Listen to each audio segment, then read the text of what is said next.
I'll call this meeting of the Winchester Select Board for Monday, March 11th, 2024 to order. Thank you everyone for being here. We have a pretty busy agenda, so we're going to jump right into it. With me this evening are Vice Chair Anthea Brady, members John Fallon, Michelle Pryor, Michael Betancourt, and Town Manager Beth Rudolph. So we're going to start with business item number 2, which is a capital budget discussion with the Finance Committee Chair, John Miller. Dr. Miller, come on up. Thanks for coming. Thank you, We can't shut the door, sorry.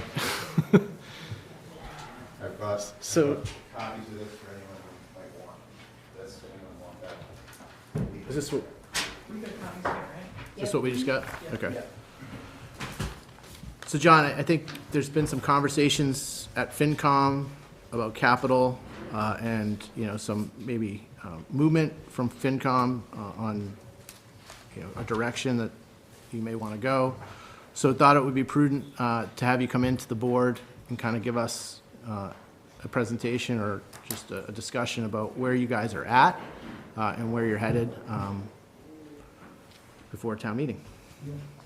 Thank you. So I sent Patricia a copy of this presentation. I did not print 7 copies, but I thought that she would make it. I tried to make it available, I'm sorry. What I did pass around, you should have is a 3-pager of 2 draft articles that we were proposing be jointly sponsored by Select Board and FinCom. And that's what's on this first page, and I'll come back to that. I just wanted to make a couple of preliminary thoughts. You know, FinCom is not really interested in how, or, I mean, we're not interested in looking back critically, you know, and it's nothing about blame or how do we get here. We're not really interested in that at all. There is a capital shortfall. There's a shortfall in the Building Stabilization Fund and the Capital Stabilization Fund, and we are only interested in where we're going to go. You know, what do we do now? Given it reminds me of Maverick when he lost his co-pilot. You know, a good pilot looks around and says, "Okay, what are we going to do next?" So that's what we're interested in. We have also, I just want to make plain, we have no interest at all, none, in picking projects or ranking capital projects. That really has nothing to do with Finance Committee's work. Our interests really is in establishing a good accounting so that we can track money in and out of these 2 funds in particular. And our second interest is in establishing a mechanism, and by that I mean a bylaw that manages the Building Stabilization Fund and the Capital Repair Stabilization Fund. Not only what's inside the fund, but also identifies what's outside the fund. I think that's been a source of confusion over a long time. And then the third thing we're interested in, and it's not for FY25, it's for the future. We've been doing quite a bit of pricing. You know, what might it take to fill the capital gap? You know, because every year we hear quite correctly from CPC that, you know, there's a shortfall, and, you know, there's different ideas of what that is. So we've been working on pricing how we might set the funding levels for these 2 funds at a reasonable level in the future, but that is not the topic for tonight. For those of you who are watching at home, or you have this in the presentation, we've been working on capital-related issues all spring, and if you go to the Agenda Center, you'll see all of our minutes are up. We are, I think we're now ranked 1st in timeliness of minutes. Yes. So, so if you want to learn more about what we're doing and what we have, where we've been, they're in minutes, and we're trying to be very proactive on that side. I'd like to spend a little bit of time talking about what we've reviewed. It's our belief that the 2001 strategy at its core was very, very sound. It was based on debt avoidance, asset preservation, and maintaining our AAA rating. And those 3 things are things that FinCom holds dear, and we are always worried about. The way we read the 2001 presentation to town meeting was December 3rd of 2001, just after 9/11, actually. The BSF, or the Building Stabilization Fund, the purpose of it was to replace or do major renovations of the buildings. And the way Brian Sullivan described it is, over 60 years, $15 million would come out every 4 years for the 15 buildings. So that over 60 years, every 4 years, there'd be $15 million available to fund building replacement or major renovation. So that was how it was priced. That was how the initial funds were set up, so that when they earned investment income and interest income, they would produce about $15 million a year every 4 years. So in yellow, I've described that in just a more simple way. Every X year, every X years, we pull whatever money was out of available in those funds to replace or renovate, major renovate a building.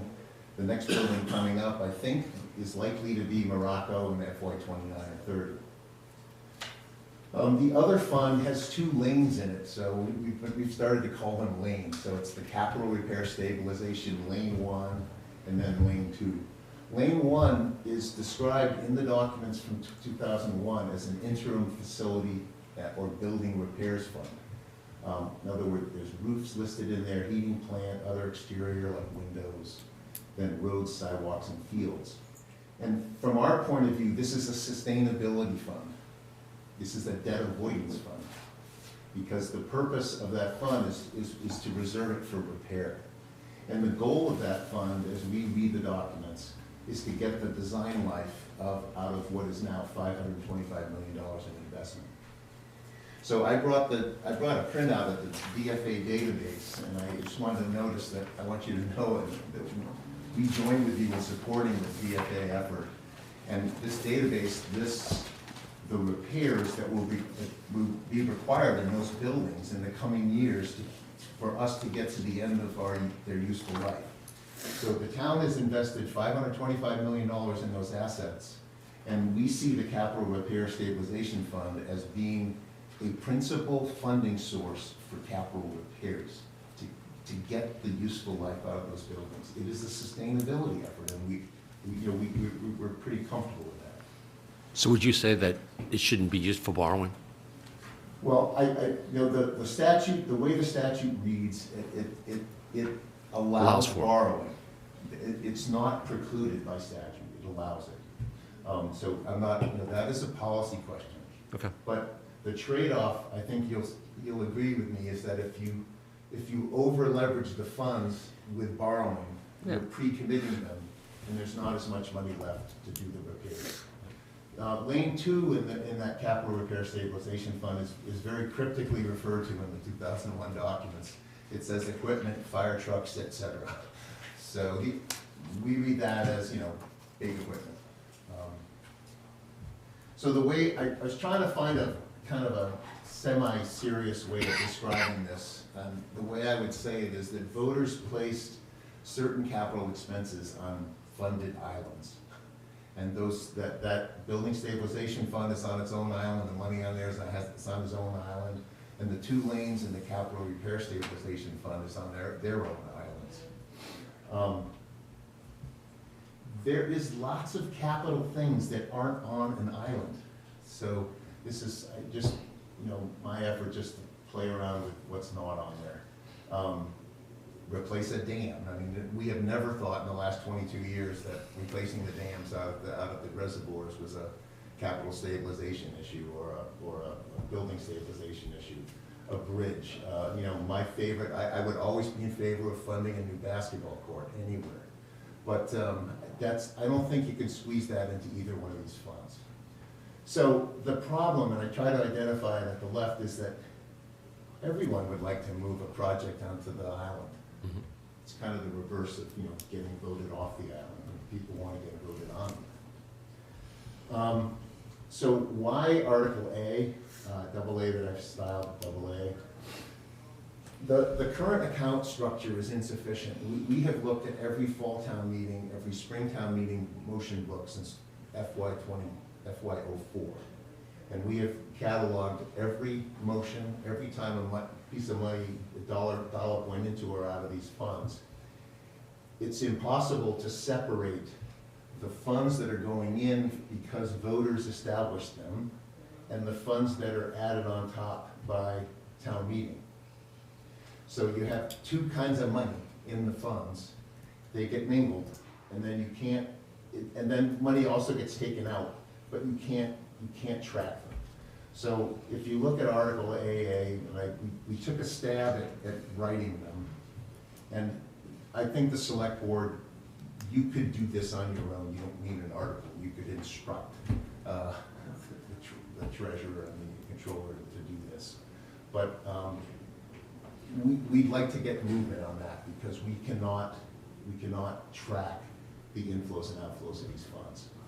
So like in the BSF that I mentioned, those funds were originally going to be invested. It's not possible to track which money got invested, how long it was invested, and against some of that money was used for borrowing and debt service, and you can't.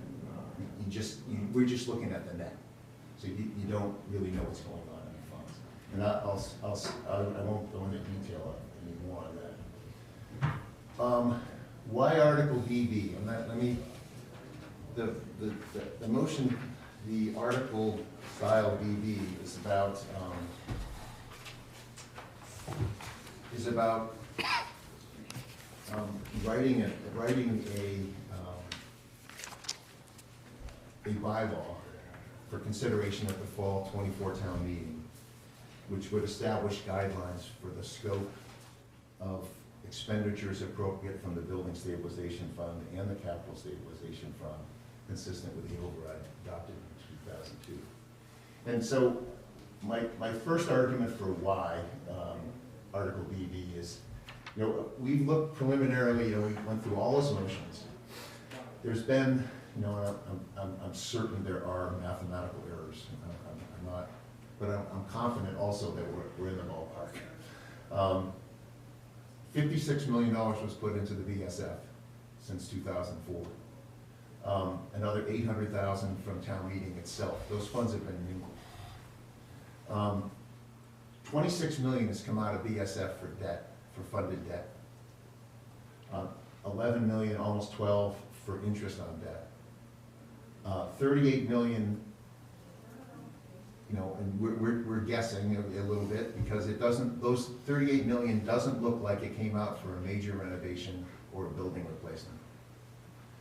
And $20 million of money that came out of BSF looks like it could have fit easily within the description of the Capital Stabilization Fund. So that's argument one. Similar things in CSF, the numbers are smaller, but $31 million has been put in by voters as a result of those overrides.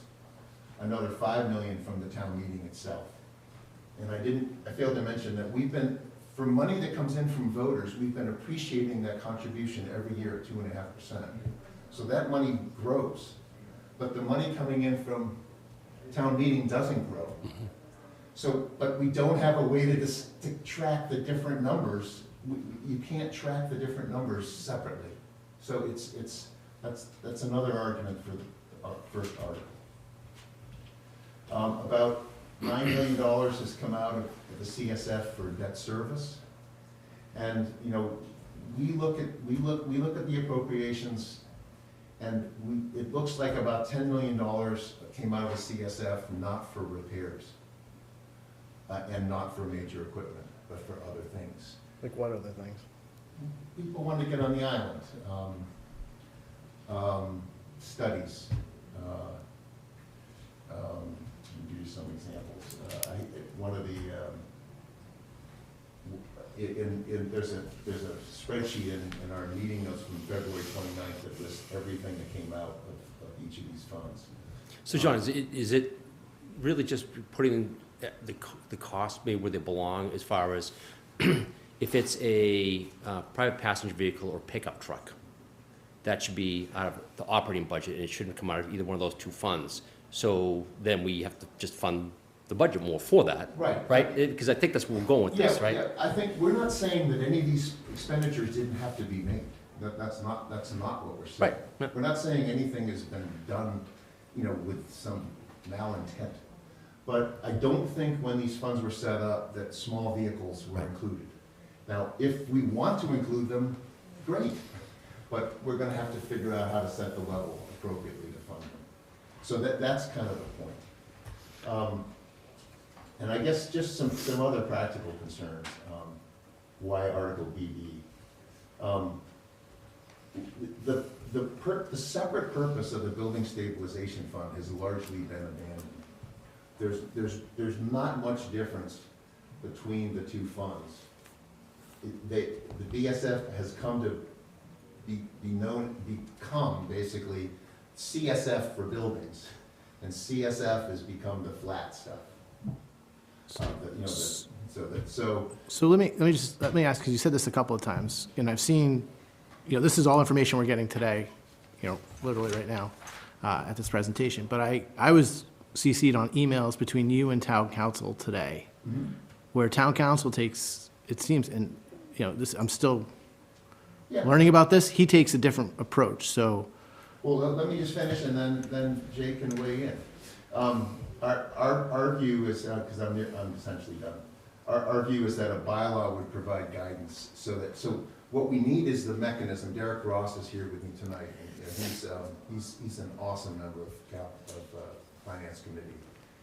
Worked in this area. This is easy for him.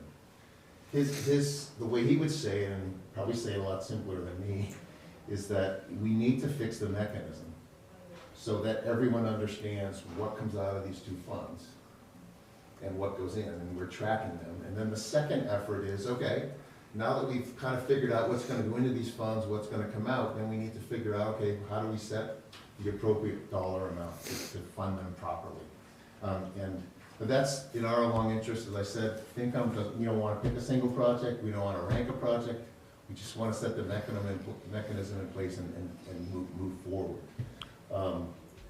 So that's my last slide. So it sounds like, I mean, you said initially you didn't want to go backwards, but it sounds like you're going back in time talking about, and you keep using we, I don't know who the we is, I don't know if it's a committee or whatever, that you've come up with these interpretations of what these funds are supposed to be utilized for. So I guess that's a legal interpretation, and I saw you going back and forth today with legal, so Jay, do you want to comment on any of this? The answer, here's the vote put before voters on March 26, 2002. Yep. Look at C, funding a building renovation and replacement stabilization fund in the amount of X to be used to pay for all major renovations or replacement projects for all existing school and town buildings. To me, that's not small stuff. So that was what's put before voters. What do you say, Jay? 'Cause I saw the two of you going back and forth today, and I didn't have a chance to read all the emails, and it was just me on there, so, with other people, not other select board members, so. Yeah, so first of all, you know, as an attorney, and it's somewhat helpful that I don't have the history, what the intent was, what the slide PowerPoint presentations were, or leaflets that were handed out to town meeting. I'm just looking at the language that was passed. The two operable pieces of information that I start with, and then I plug into the various statutes, the stabilization fund statute, the override statute, and your special act. But the two important things to look at are the special act and the creation of the two stabilization funds. And the special act allows a process by which you can essentially do what is now enshrined and has been for a long time in a specific section of the override statute, chapter 59, section 21C. And that is through override vote, dedicate a stream of funds that will go on into the future, rising at 2.5% a year, into a specific stabilization fund. And that's what you essentially captured in the special act. The first year, it's more or less automatic. Out years after that, and this is true in your special act straight language, there's no ambiguities in this. So it's important from a statutory construction perspective to understand how lawyers review statutes, and that is that you can't go outside of the statutes if the language is clear, or the bylaw, or anything else. Here, the enactments by town meeting and by the legislature are very clear. There might be broad and general in some terms and more broad and general than some people may like, but they're clear. And so in out years, town meeting has to vote by 2/3 to place money, if they want to, into the two stabilization funds. There's an amount of money that is coming out from the override, rising at 2.5% every year. And town meeting can, but they are not required to. If they don't, if town meeting chooses not to, that money sits on the sidelines, not spendable, until a referenda vote chooses a different purpose. Otherwise, if town meeting votes as it has been typical year over year over year, it goes into those stabilization funds. And as it says in the special act, and as is indicated in the general statute, which tracks it pretty closely, it can only be used, those monies can only be used for the purposes that those stabilization funds are set up for. The two stabilization funds, and I find the islands a nice way of looking at it, but I think these are like Australia-size islands. These are big islands. Both of them, capital is really big. People can talk about what may have been in people's head for the capital fund. This capital fund could cover anything, big, small, indifferent. It includes in the language, it says including but not limited to. And then it goes on to describe various classes of capital needs that are pretty classic. This is not a particularly unique way of describing a stabilization fund. So it's clear that whatever goes, in my mind, whatever goes into the capital fund on a year-over-year basis can be used for just about anything that could be described as capital. I do not ascribe to the notion that some of those items that were discussed as being off the island are off the island. What people choose to spend their money on out of capital stabilization fund is up to town meeting. Those are policy questions. But I would not opine, and I haven't seen the exhaustive list since 2002, that many of the things that I've seen as examples are outside of capital.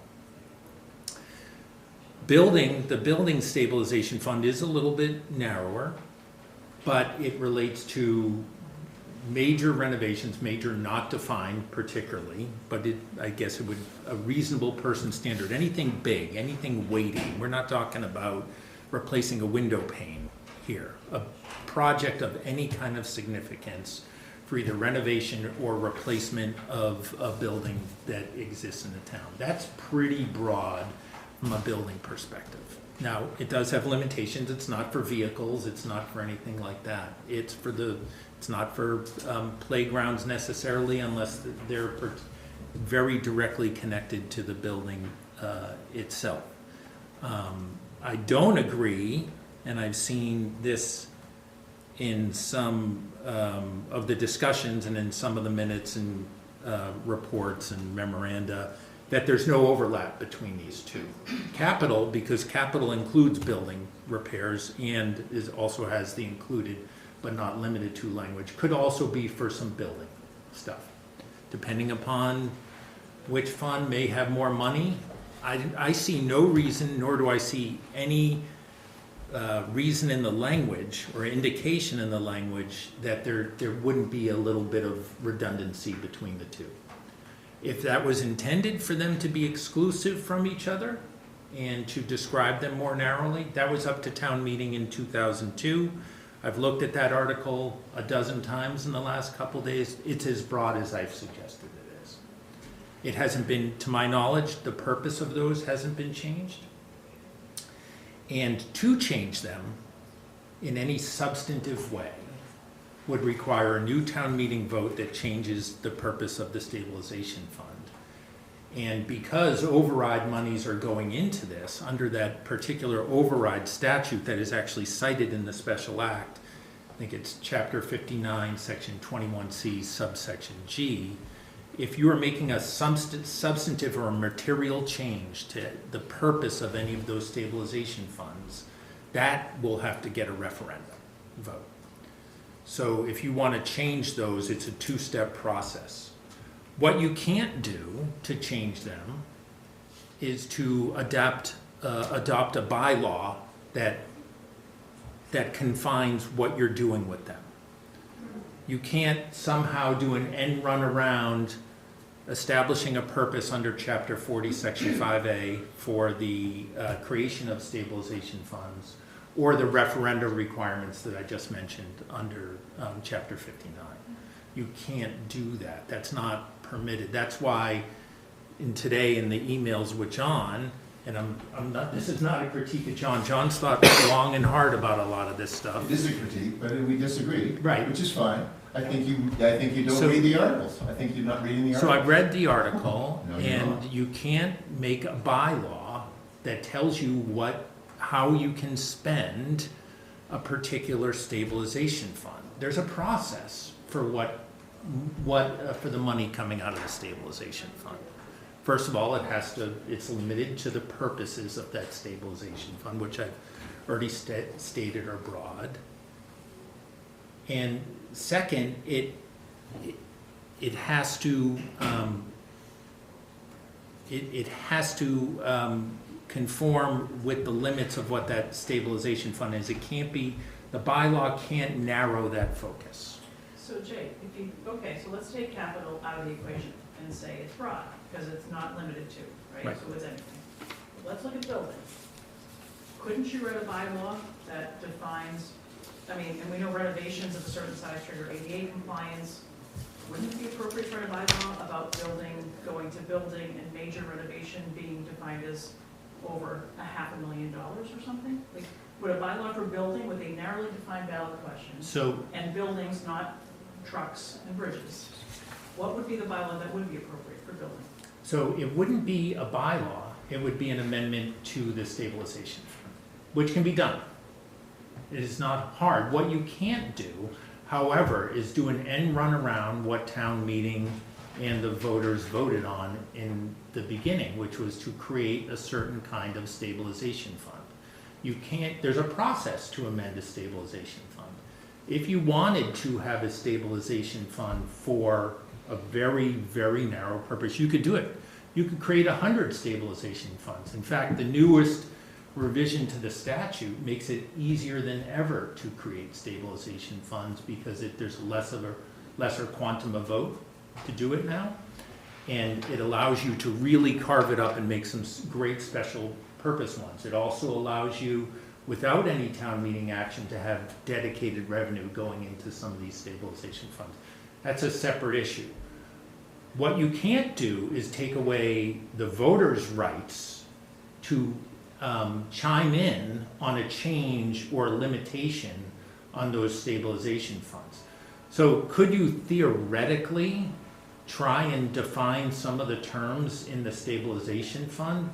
You could maybe theoretically do it. My opinion would be no, you have to change the stabilization fund itself because you'd have provisions in conflict. But in either event, if you were going to limit it to something narrower than what town meeting approved in 2002, you'd have to go and get a vote of all the voters to do it too. So in Michelle's example, if we wanted to define what major renovation meant, Yeah. C. you're saying we would need to go and have referendum to do that? If you were going to narrow it from a very general term, Well, it's not defined, right? So let's say, use your example. It's 500, anything over $500,000. Things trigger ADA compliance, right? Certain amounts, certain. Right. 30% of the capital So value we would is need, ADA. we would need to go to a referendum to do that. To put a renovation triggering ADA compliance, that has to go to a vote? what I think you could do is develop a set of policies and procedures that when CPC is reviewing these things, what is the policy? And people have talked about it. Now, none of that is binding, But if people want to get on the same page as to what they consider major, because major isn't always dollar amount, by the way. It could mean other things that might not even be particularly expensive. If it's not capable of being defined, I think and you can change the policy whenever you want, or through the review process, there could be a vetting, do we consider this major? That's for that's for what town meeting does on an annual basis. So if town meeting has to check that box every year as to what they think should be coming out of that, there can be a good debate on town meeting floor as to whether or not this was within the spirit of it. That's fine. All these various interpretations by the original framers or all that, that's where that debate happens. So should town meeting have insight into the guidelines that currently govern these two funds? So they're Should that just, be Yeah. transparent? they're just guidelines, but I think they're helpful. Is there any mechanism, so let's just stick with building again, this capital is broad. What, if we were to define major renovations or replacements to existing school building projects, and we were to line that definition up against current capital planning guidelines, would town meeting have a role in approving that, or saying that seems like an appropriate use of the building stabilization fund? I think town meeting could very easily change the rules of the road for what comes out of that stabilization fund. Without if a it- referendum? If it is changing, don't forget, your idea of what major may be Sure. isn't, and what town meeting's idea of what major may be is not what a rank and file voter. So the reason why the state created a two-step is they wanted to say, well, we can't find what town meeting does, but if the voters originally had something in mind when they were doing something, you're changing the purpose, because these things all have to be interlocking. Everything has to match up at the end of the day. So what I would say is, I don't know what the language would be quite yet, but I would, instead of doing a bylaw, if you wanted to narrow the focus of that stabilization fund, I'd change the purpose of it, or expand on the existing thing in there, and then whatever that language is, we could perhaps see and maybe get an opinion from DOR as to whether or not it would trigger a referendum. But by and large, from a conservative viewpoint, you would probably always say, if you're changing or defining it more tightly than was originally approved, the safest course would be to do the two-step in all circumstances, because it would be beyond reproach. So there's a lot of mechanics to this, is what I'm hearing. There is. It's a complicated process, and it's not even used that often. So you did a special act. Now this process is, other towns occasionally do it. It's not that usual because it can be somewhat limiting year over year. I get it. I get building a war chest, and that's why this process exists. So, and that was a policy question for the town to adopt, and other towns have done the same thing, although not particularly common. Normally people do debt exclusions and then they, put money in stabilization funds through other sources. But it has certainly served a purpose. If you want to change it, it's been 22 years, change it. But there's a way to do that. Or expand on it. There are other ways to do it. You could channel the money differently through other referenda votes. Maybe it's time. But trying to do it through a side door is not a particularly the right way to do it, in my opinion. And I guess I didn't see, because John and I talked, and Derek and John and I met last week on this, and I didn't see, helpful to have your opinion tonight, I didn't see a bylaw to be brought before a body such as town meeting as a side door end around on anything. That's the body appropriating for 2/3 expenditures, that's the body approving the motions in every capital article. So I didn't see a bylaw as skirting and somehow side door subterfuge. If a bylaw had the effect of limiting what is more general language in the stabilization fund as created in 2002, then yeah, that would be changing the scope of the What if stabilization town meeting fund. didn't think it was limiting? Would someone have to say, I disagree because it's limiting, or if town meeting said this bylaw I'm good with? is that a reason to not attempt, right? Because if town meeting said this is more limiting, I don't approve it, or town meeting says this is fine, I'm good with it. Listen, I do a lot of town meetings every year, and I've been doing this for a long time. Does town meeting always do things that either I agree with or even are in accordance with law? No. Town meeting can do whatever it wants. As we've seen. And they may do, if they choose to do something like that, I mean, if they ask me for my opinion on town meeting floor, I'll always give it. But if town meeting chooses to buck it, then fine. Now, the Attorney General's office doesn't necessarily look at the municipal law unit, won't necessarily look at all the other elements. They're looking at a bylaw on its face. So might it even pass with an admonition? Yeah, but that doesn't mean that other people beyond the town meeting members don't have rights as to where their money is going, which is why, again, such weighty issues are a two-step, in my experience. So. Do you want to say something, Stacy? Yeah, I just had a question while Jay's at the table. Does it matter the funding source? We have a dedicated tax levy override going into these funds. If we put money into those funds, they're all restricted for the same purpose, correct? Correct. The only thing I would say is there's not a secondary element of control for the money that comes in through the override. Can I ask Stacy to clarify that question? When you said, Stacy, if we put money into those Town funds, meeting. so you mean if town meeting adds to the money that the voters have put into the fund?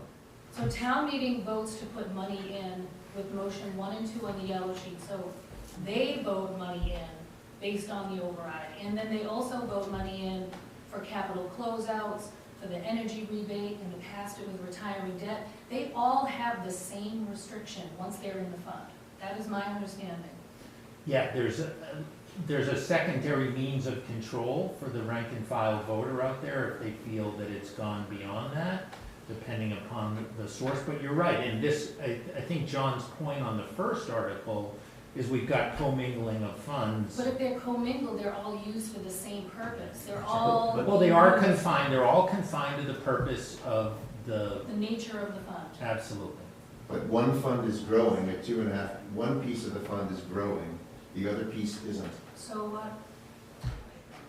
I think it's helpful for us to They know all as have we're to be looking Well, for it's not future growing overrides. within the fund, it just, the Right. fund itself grows The by inputs into the fund, 102.5 a year. Correct. but the fund itself it Grows together. grows together, but what From town an meeting interest votes. standpoint, it grows together, but the money going into the fund grows at 2.5%. But once it's in the fund, it's all.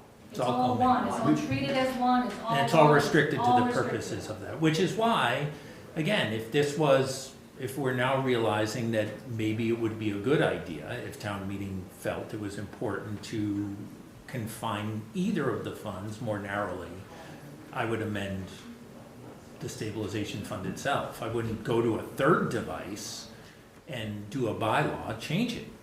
If you don't like it, change it. The statute is clear, the IGR by the state is clear. If you don't like it or you want to change it, do everything in reverse. Get the referenda and the town meeting vote to change the purpose of the stabilization fund. Or if the building stabilization fund is no longer structured as was advised to voters and before the override on March 26th, if we are no longer saving money, earning investment income on that money because it is invested, tracking what those that investment income is separately, Why does it matter? not against Why does it matter? that. If we're not doing that, then maybe voters or town meeting might not support further funding for the BSF. I mean, right? I mean, if the goal is to produce a school every 4 years, or a revised building, or a DPW barn, and if that's what voters voted on in 2002, no matter what, however you interpret the statute, if the purpose doesn't exist anymore, it's not being served, maybe that fund should not be funded. Yeah, and that's. And town meeting could choose not to fund it. That's right, and in one of two ways, town meeting could do it. They could choose on any particular year not to put in that year's allotment in, However, it would take a referendum question, or that money would sit on the sidelines. Or they could unpeel it all the way back. So I mentioned before that this was somewhat of a cumbersome way of putting money away. And not cumbersome because it doesn't happen, cumbersome because if you want to change something, it's hard. It's hard to get the requisite information out and get 2 votes that are both successful. You could go back and repeal or change the special act to narrow it. Things like that can be done. I don't think you really need to do that per se, but there are a number of ways to change it. To if you feel this has gone off the rails, it just almost all of them require 2 votes. Jake, your question. So Go ahead, Derek. Just, so what I'm hearing is, when it was originally set up, regardless of what was shared as the intention, it was never codified in the statute, because the statute was more broad. And so, you mentioned we can't do bylaws, but we can do non-binding guidelines. But at the end of the day, and it's probably what happened, I think, in 2007, 2008, when they used it to build a bridge or something. It can be used for whatever it wants. the capital side certainly is Right. very broad.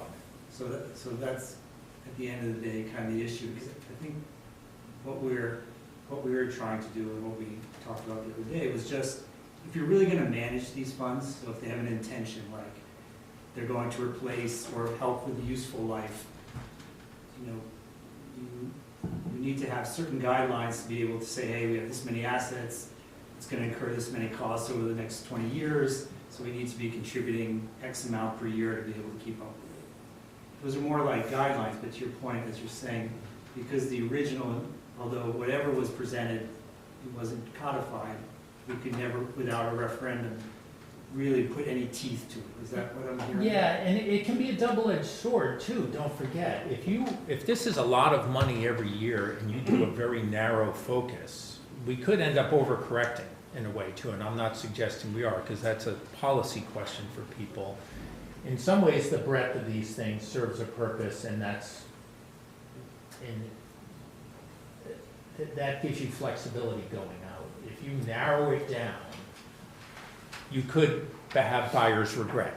I think at some point is a consideration, because you'll have this thing amassing a decent amount of money and wish perhaps.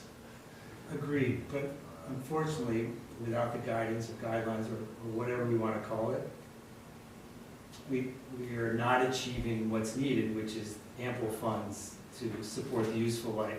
And so that's, the only intent was to try to put something in place that at least guides us down that path. Well, I think as that opposed to, because if not, we could put all these in a fund. I mean, to be honest, there's not much different in the 2 funds you could collect.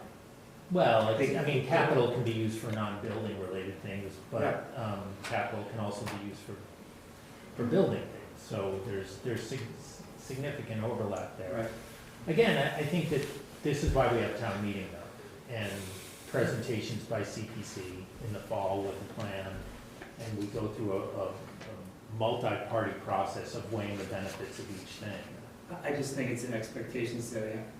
I think town meeting, if you were to ask them, I think when, especially the way these are worded, they actually imply that they're doing these things, when in reality, again, it's just the guidance and it has no teeth to it. Well, I mean, I can't sit here and weigh the benefits of any particular of those projects, but I saw like $50 or $60 million going out. I imagine people were pretty pleased to spend some money on stuff. Again, it's not about which projects are good or bad, it's more the intent, are you trying to have a fund that covers all the replacement costs? Are you trying to have a fund that helps with? So, And so people, I think, expectation of these funds, if anything, even if we're not gonna change anything, we need to do a better job of then articulating what the purpose of them are, and what we're trying to achieve with them. Because I think there's a misalignment. So I think, I just wanted to mention, so there have been a couple times where there's been committees created by town meeting to review and kind of set some boundaries around the stabilization funds. One was in 2006, and obviously we're all kind of recreating history a little bit here, but I just wanted to mention in this report that went to town meeting in 2006, they specifically say, it should be emphasized that the legislative history during the creation of the building and capital stabilization funds notes time and again that these two funds will not meet and are not intended to meet the entire capital needs of Winchester, and that additional funds will be needed on an ongoing basis. So I think, understanding that at some level, even when these funds were created in the early 2000s, there was an understanding that there was going to need to be, debt exclusions for large school building projects or whatever else, right? That The it other wouldn't be thing, able to support too, everything. from DOR's perspective, so I had mentioned that DOR has spurred changes to the stabilization fund statute several times. The most, 2 years ago, or maybe a little more, they did the thing where you could dedicate revenue, so like money that comes in, a lot of our towns are through their marijuana taxes or community impact fees, it just gets dumped in. So that was an easy thing to do. Most recently, their change effective, I think as of December 31st, it might have been December 1st, for special purpose stabilization funds, you now only need a majority vote for money in and out. You have a 2/3 vote in and out for these two funds. If you created new stabilization funds, special purpose, you could make them as narrow as you want. And, but it allows you to move money around a little bit easier. I think their perspective, and it might not be right for Winchester, is that stabilization funds are good, and we want to make it easier for you to use them. And this is kind of, because there's multiple steps and a 2/3 vote in every direction, it makes it kind of a big animal here, but again, I'm just calling it as I see it. Rich, may I just say a couple things, and then I've got to go off to my FinCom meeting. So I go back to the fourth slide of my presentation. These articles were put in place in 2001 and 2002. They were debt avoidance and asset preservation articles. The purpose and what voters were told, and what then select board told voters and told town meeting, which approved it, that these were debt avoidance, asset preservation, and maintaining, a AAA bond rating. The purpose of this was to put away money to avoid debt on future building replacements. That was the building stabilization fund. The capital repair stabilization fund, the word repair has been deleted from the title, but it was in there back in 2001. The purpose of lane one of capital repair stabilization was to repair buildings. It's a debt avoidance vehicle. And so I think FinCom works for town meeting. You work for yourselves. But we see this as quite a big change in direction, that we're not investing in keeping we're not keeping our $525 million investment in buildings properly maintained. And we need to fix the mechanism, and then we need to refund these. So now, whether we create 2 new stabilization funds, get rid of the old ones, because they're, as Jay said, that you can't change them. But, I think we need to do something. And Well, you can Yeah, change them. I think, John, these conversations have been happening on and off since I've been on the board, right? Yeah. I mean, we start up, we stop, we kind of go in different directions, and I'm glad these conversations are happening, and I can only speak for myself, but first of all, I work for the voters of Winchester and the residents of Winchester. But, where I sit, getting these articles right now, literally today, and hearing some concerns from legal, and also, it seems like FinCom maybe has been doing this in a vacuum. I know Michelle and John maybe had a meeting last week or something on Friday, I have no idea. But it sounds like, I'm glad these conversations are happening, but this doesn't seem ready for prime time, in my opinion. That's my personal opinion. Okay. I think staff needs to be brought in. I think capital committee needs to be brought in. I think this board needs to be brought in, and that this dialogue is healthy dialogue to have. And what you're saying is nothing new that hasn't been talked about since I've been on this board at this table. Is that how do we fund capital? How do we do this? How do we handle and manage our buildings so we're not in a hole like we are? And I just think we're not ready for this at this point. And I don't think it's a quick process. We've talked, at least at this table, it's a multi-year process, 3, 4, 5 years away. And I think when Lexington did this, it was like a 5 to 10 year process, if I remember just briefly reading what they had done. So I'm glad these conversations are happening. From where I sit, I can't support these articles at this point. I think there's too many unknowns. I think you need to, continue the dialogue. I think this board, staff, capital, and whoever else we could think of, schools, whoever else we could think of, needs a seat at the table and put their heads together and figure this out. And The that's, draft BB does have everyone at the table, it just has us taking the lead and drafting with, in cooperation with you. And would be jointly approved by you and us, yeah. with everyone putting in their. Again, the warrant closes on Friday. I think, like I said, these are healthy conversations to have, but I'm not hearing legal. And Jay, maybe a legal opinion from you would help, in case no one watches this video.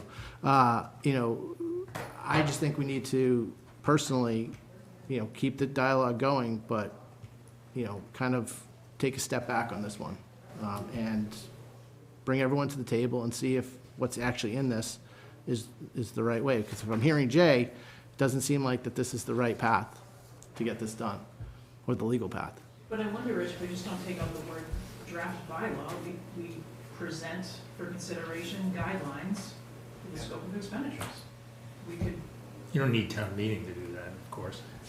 it's true, we don't, At the same time, but town meeting would know that Does- we're doing it. at the same time, By though, having this motion, and we don't say we're creating a bylaw, we say we're creating guidelines for the scope of expenditures. And we could start with BSF, I suppose, or we could do BSF and CSF. So I agree, Rich, that maybe the bylaw thing isn't ready for prime time, but is the notion of working and making it known to town meeting that we want to look at guidelines for these funds and we'll work together. I guess, That Michelle, should be I would a want to focus. explore all options at this point. And I don't think we're there yet, before I put something in front of town meeting. I mean, I was literally handed this at 1 o'clock today, and the warrant closes on Friday. Anthony, you're going to say something? I mean, to say that we're going to discuss and present guidelines doesn't require a vote of town meeting to allow us to discuss something. We can do that without discussion. I think, just to back up a bit, as Jay was talking about it,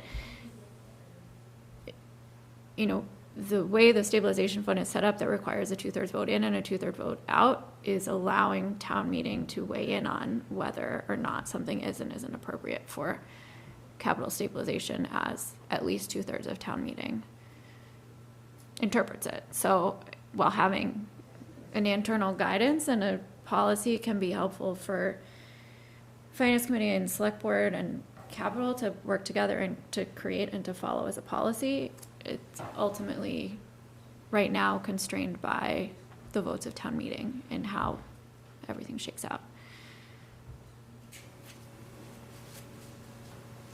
And I mean, we can just finish this topic. I don't think town meeting is fully aware of the current guidance. I think town meeting isn't quite aware. They were presented a list in pictures and needs, but I think there's some education on what the process is, and I'm not sure town meeting is fully informed about how things make it on the list and how things don't, and what borrowing happens, what borrowing doesn't. So I think there's certainly some value in being a lot more clear about what it is and how we got here. Forget about the deficit that we're in, but how we get here with the projects that we have, and the projects that aren't here, and why those aren't there.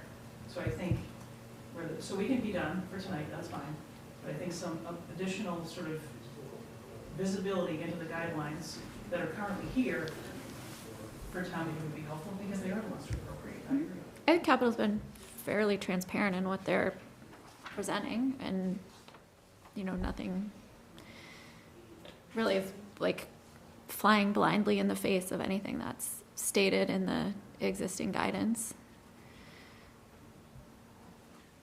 If I could weigh in just briefly, I don't have a problem, with AA. This article here is fine. It seems like that would be helpful for our process. Seems like something that we would agree to. As far as BB, I like, Michelle's suggestion of removing, bylaw and the kind of formality there.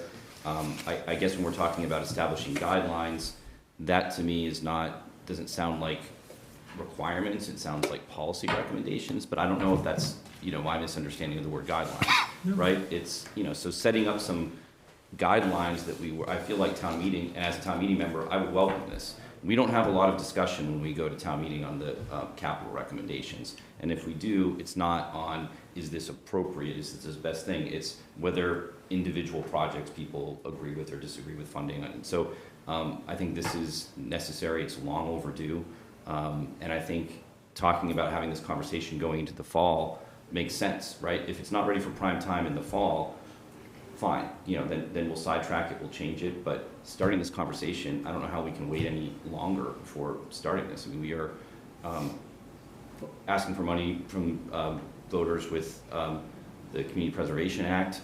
That's going to have a different set of guidelines, different revenue source, and then potentially going back out, a year from now for a general override. So, I mean, I don't know, why we wouldn't, with a couple tweaks here, support something like this. It's just policy direction. That's what we do. So, right? so guidelines exist. Yeah. I mean, they exist now. Yeah, Right? I And understand. Capital has guidelines. Yep. My point is, is this going to be a distraction from solving the real problem? Jay lists a couple of different suggestions on how we get there. And so I don't want to head down this path and we spend all our energy, because things don't move quickly around here and there's limited resources. We're going to head down this path and think we're solving for this problem when we don't in reality.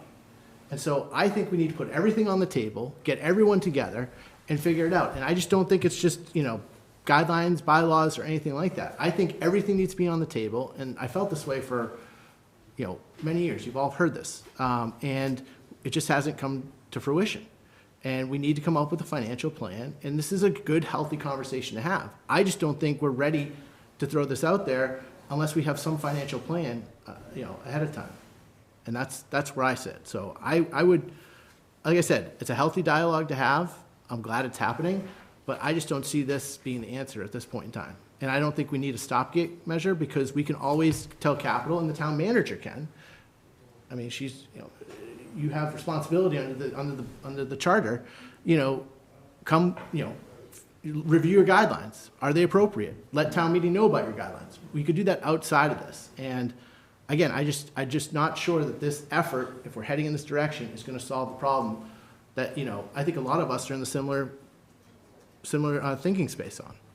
Can I talk about AA, Mike, to your comment? I mean, this is really more of a question for Stacy than anything else. Yeah. I don't think that town meeting, if you want to pass a bylaw under AA and talk about how accounts are run, fine. I don't think the legislative function of town meeting dictates accounting methods generally, except through a bylaw. I think a lot of this information is basically discernible through a combination of providing information and then just doing math. So I think that that's, so I'm not saying how you get to this information. I think Stacy's pretty transparent about all this stuff and has a lot of data available if people ask for it. From a legal perspective, I'm not sure if the legislative function of town meeting tells our comptroller how to keep her accounts. So there might be other ways to get at an accounting mechanism through a town meeting vote, but I don't think town meeting by fiat can dictate an accounting mechanism. Yeah, I mean, I guess I don't see it so much as an accounting mechanism as a way to provide clarity to town meeting members who may not otherwise have that, right? So it's certainly we can all go in and look at the accounts, separate them down, and go through and do a lot of work. I think that's a lot to ask of town meeting members. So I don't mind presenting that information. And it could be that it's, Stacy does it her way, but also, we separate it out when we're presenting to town meeting that way. And I think that is appropriate for town meeting to tell us how they want the information presented to them. Right. Couldn't we just ask Stacy to do some of these things? Like, I mean, instead of going through all this pomp and circumstance, hey, we'd like to have can you help us present this data in this format? Yeah, I can do that. Or no, I can't, and here's why I can't do that. And I think they're trying to be collaborative. I don't think it's bad. no, it's a good idea, but I'm just saying we don't need to go to town meeting with it, because it's inside baseball. Is It'd be my fine with me if it's done. We don't care how it's done. Yeah. But I've asked Stacy I have an email exchange with Stacy. She cannot break the data out the way we asked because there's not enough accounts. Well, it's not even about the accounts, it's the value of this information. If the funds that go into this capital and building stabilization, if they're all restricted, I don't quite understand the value of breaking out interest earnings on the money that comes in from tax levy versus the money that goes out from the appropriations. I need more understanding as to what value is this going to provide? Is it efficient? No. Is it effective? Maybe. We have to talk about it at the table internally before we go to town meeting with something like that, I feel. I think it's deserved of sitting at the table, what do you need, what do you want it for, and how can we get that information? I don't think town meeting should tell me that I have to create 12 new accounts to do this. I personally don't feel like that's appropriate, but we can certainly sit down and talk about what information you need and how we can get it in the way that it's valuable to everybody. Let me, that's fair, that's fair. These are the type of conversations I'm talking about that need to happen before we do this. Because I don't think they've happened yet. I don't think capital's been brought in. I don't think staff has been brought in. I mean, she's shaking her head no. So, I mean, that's just where I land. And I, again, I'm happy these conversations are happening. I would love to see action. I would have loved to see action 2 years ago on this. But, you know, I think we need to have those dialogues with everyone at the table. Well, I mean, you know, it's a Build a start. consensus. It's a start, and I think it's a good, these are the questions that need answering. So, you know, I don't want to just say that we're not, I want to commit to this, solving these problems, because we've been talking about this for years. And I'm not offended by either one of these things to the reason that they're practicable, but, you know, talking about our guidelines with town meeting, I think will help provide some clarity that does not exist at this point. So whether we have guidelines now, fine, but if there's not clarity there, then I think that we need to do more work.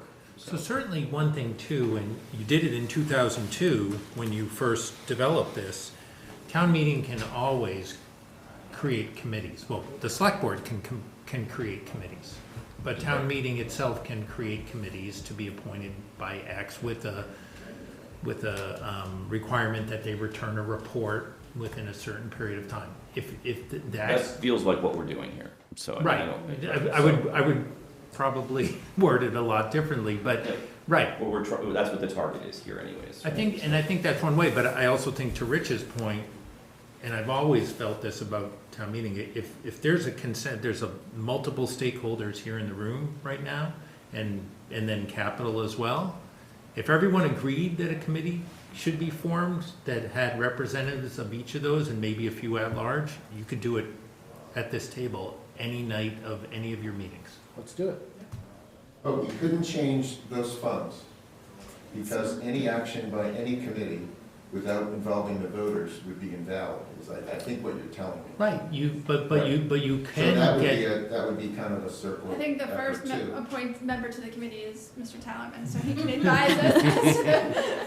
Right, so, but that may not, you may find that if everyone is in agreement that you're only presenting X on your capital plan because it fits with what everyone thinks at that given point in time should be coming out of the capital fund, But I then thought you're getting the job done. But your objection to the motion BB is that there might be a taxpayer or might be someone out there No. who disagrees that what we come up with as for a bylaw or a guideline is a limitation or an expansion of what was. No, that's not my objection. I don't, Okay, I mean, I misunderstood. my objection is that it calls for an action that is not in accordance with law, Okay. so. So let's form a committee, 2 select board members, 2 FinCom members, 2 capital committee members, the comptroller, town manager's office, legal, who else do you want to add to it? Let's- Your call. Can we loop in, if we're gonna do that and loop in? School committee probably. Yes, and also CPA, because Yeah. if we're going to vote at town meeting on CPA in April, we'll also need some policy guidelines around the structure of how that committee is formed and what that committee does and prioritizes, which Sounds fine to me. interacts with capital. So when would you want this report delivered? And when, you know, by the end of the year, before fall town meeting, This at is fall now town your meeting? committee of 9. Well, I'm asking you as the chair of FinCom, that's gonna have, and Derek, you can chime in too, as a part of this. Okay. So when do you want this? Can we just take a step back, because Richard brought up the point, but we're now going off the rails. So to solve something, just to properly fund a fund with a purpose, you have to somewhat close the fund in terms of what its intent and purpose is. If not, it's impossible to know what the right level of funding is. We've talked about we can't do that without changes, but all I think we should do between now and fall is we know what capital needs we have, and I sit on capital too. We don't discuss the purpose of the funds. It's just to review, prioritization of projects. What we need to do to be able to properly solve the problem of these being unfunded is to agree, maybe not 100%, but the boundary of this fund and the intent of this fund is to do X. And then we can map, we have assets and projects that exist today that easily should map either to the intentions of these funds or sit outside those funds.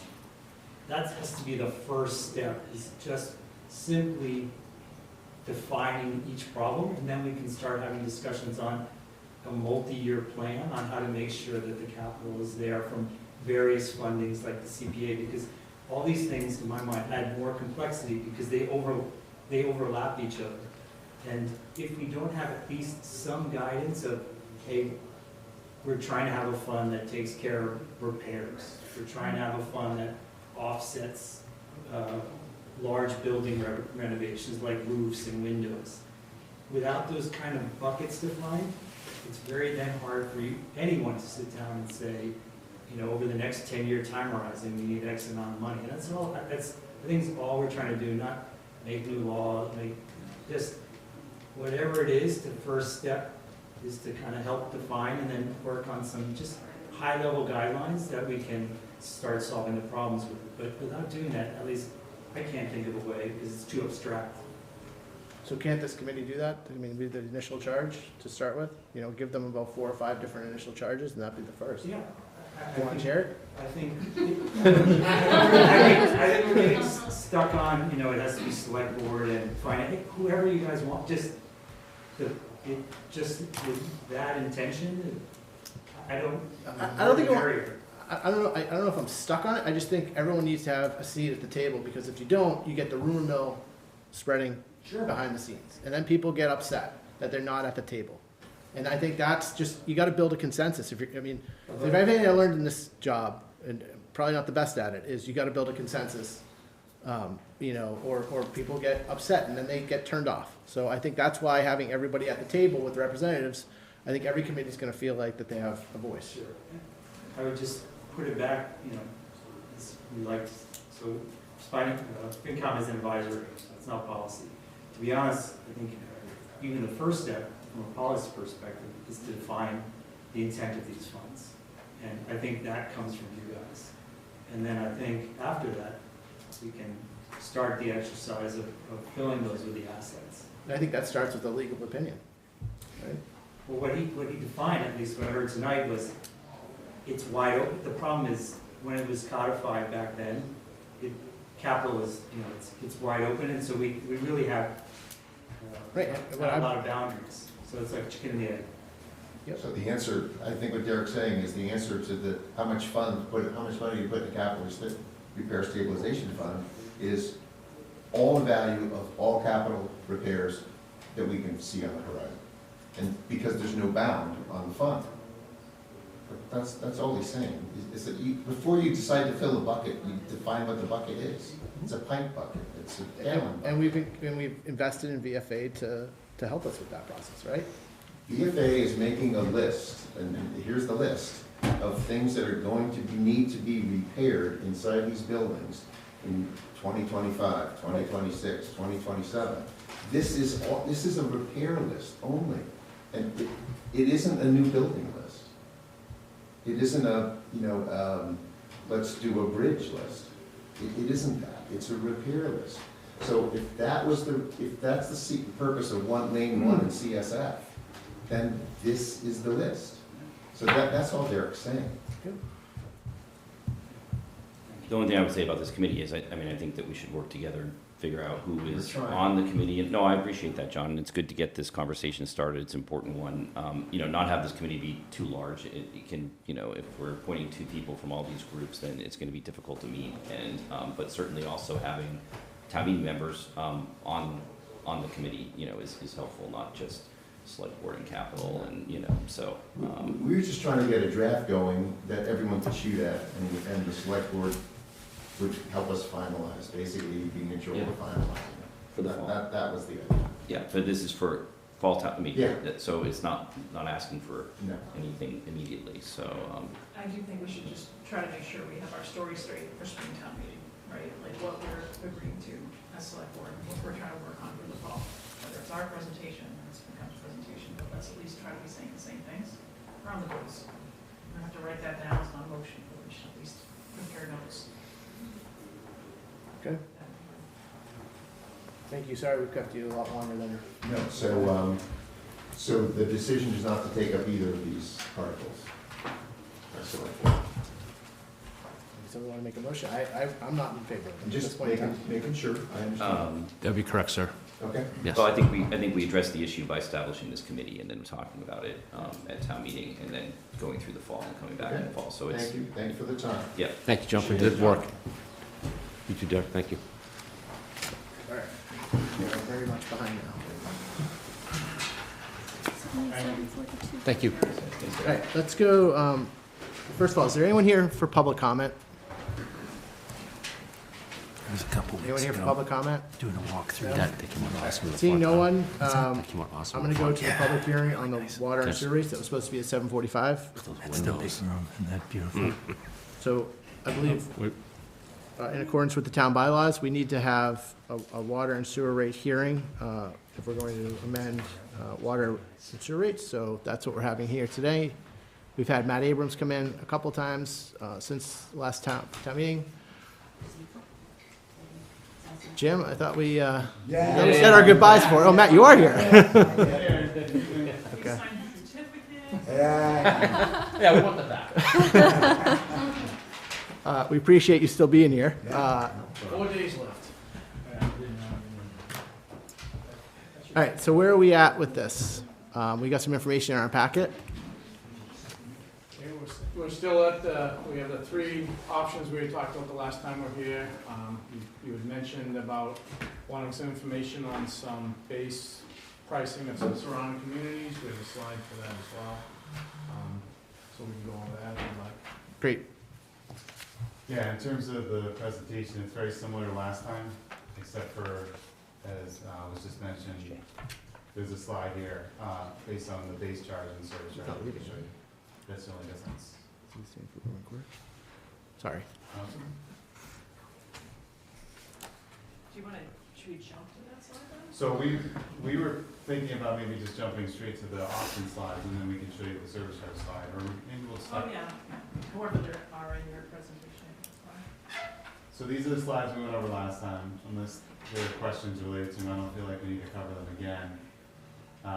The rate options that have not changed since we presented them last time. And rate option 1 was focused on the FY 25% when we last showed you a rate plan, which was a few months back. Now we're showing FY 26 as a higher need because the financial picture has changed, and we covered that last time. Option 2, more of a level plan in the next few years than option 1. And option 3 is more of a level plan, but includes an increase in the service charge of $5 per quarterly bill.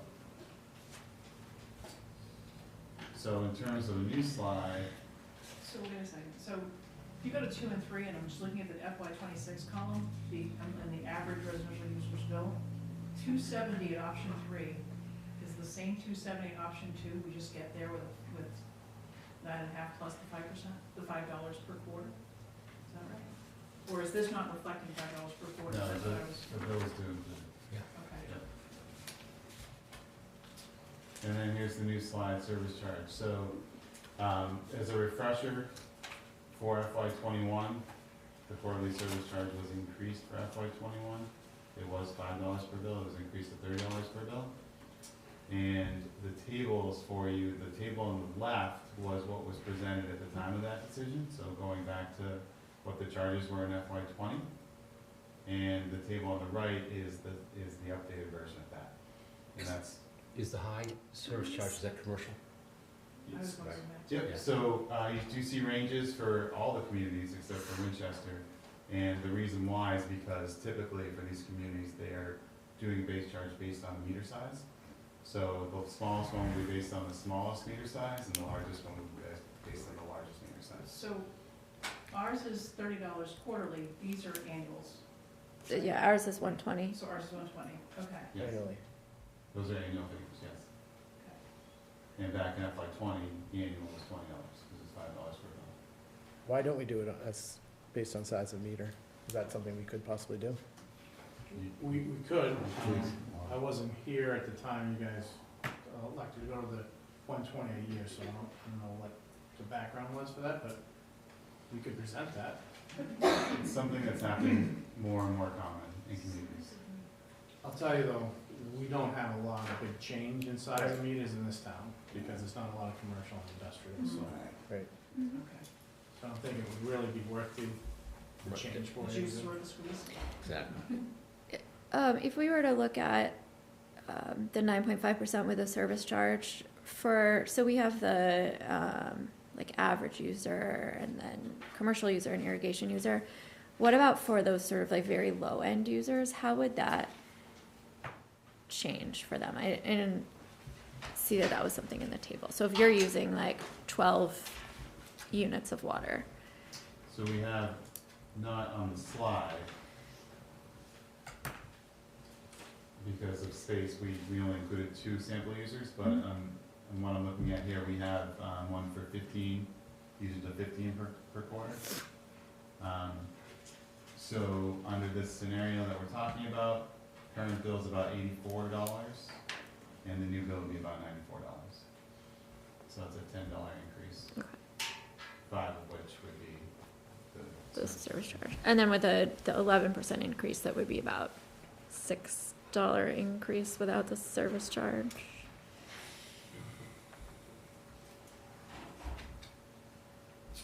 Yeah, you're good. $6.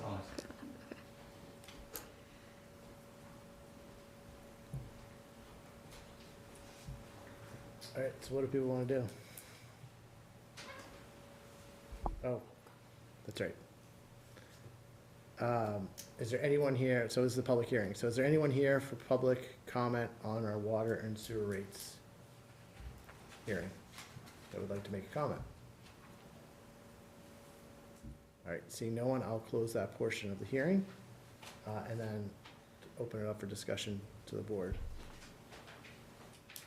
I would keep for the 9.5% and the $5 charge, because we're just gonna revisit this next year. There's been so much variability that you just don't know what the future's gonna hold, so I don't wanna whack anybody with this huge increase. And this is the 9.5%, sort of at the lower end without falling way behind and having to go drastically a succeeding year.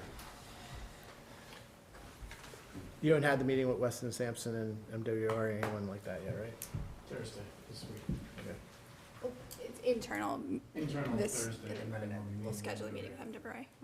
Okay, because I saw a table that came through, you know, and it looked like our flow percentages are way higher than anyone else in the area in the last year. Right, and I think the chart you were looking at is a percentage of how ours has changed, but not a percentage of the overall, Got it. you know, so it may have, you know, if we were at a small amount, we double it, you know, it doesn't take much to double it or to move up quicker, you know? Yeah. So it wasn't necessarily the overall percentage of the whole NWRA. Okay.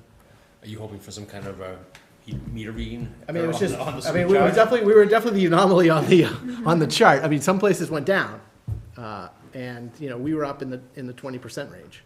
And everyone else, maybe, the closest person was 17, 16%. So, So our whole town's an inch above the water table, maybe? I just think, you know, I mean, unless they put a lot of equipment in our town in the last year, that's, you know, Yeah. better accurate numbers. Yeah. But yes, John, I'm hoping for that. Correction, we screwed up. Yes. Anyone see any other option here? Can you go back to the annual fee, please, slide? So that puts us at 140 if we were to go up $5, right? Yes, Annualized. yes. If we went up to 160, what would be, how would that affect the percentage change? So not going there. I'm just saying, I'm just asking. I'm asking, if we went $10 on the service fee each quarter. $10 more, so $40 service fee.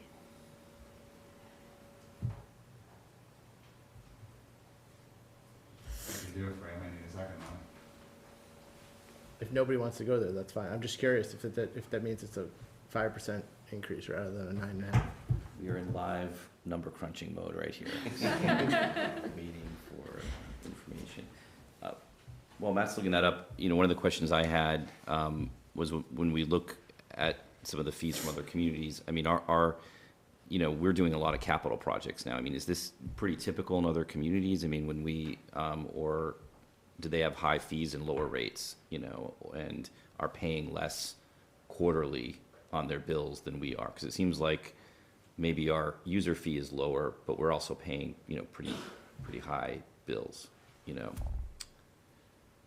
I mean, you probably don't have an answer to that question, but I'm just saying it looks like we're gonna be making kind of a short-term decision here. I mean, as John was saying, I mean, we're coming back every year, even though we're using 3, year projections, right?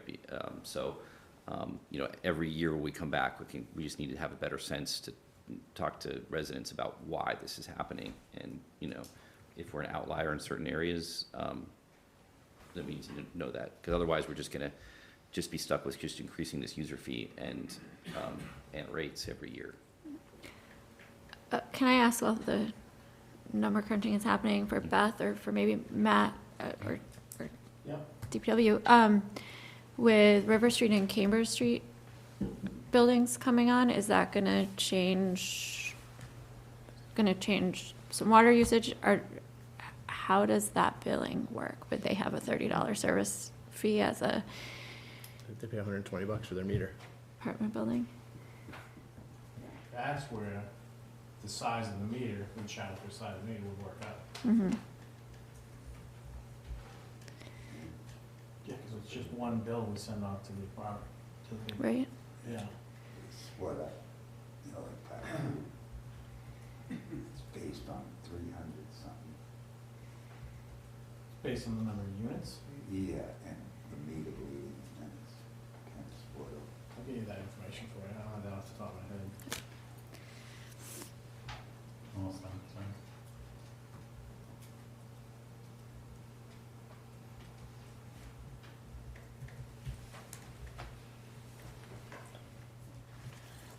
Are people just comfortable with the 9.5% with the $5 increase, or? I'm fine with that. Anyways, if we're trying to get somewhere, then that's where I am, so.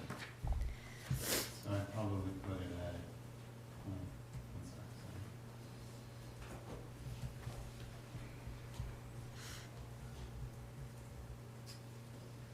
Yeah, I think you'd be looking at a 9, so it's not a huge difference.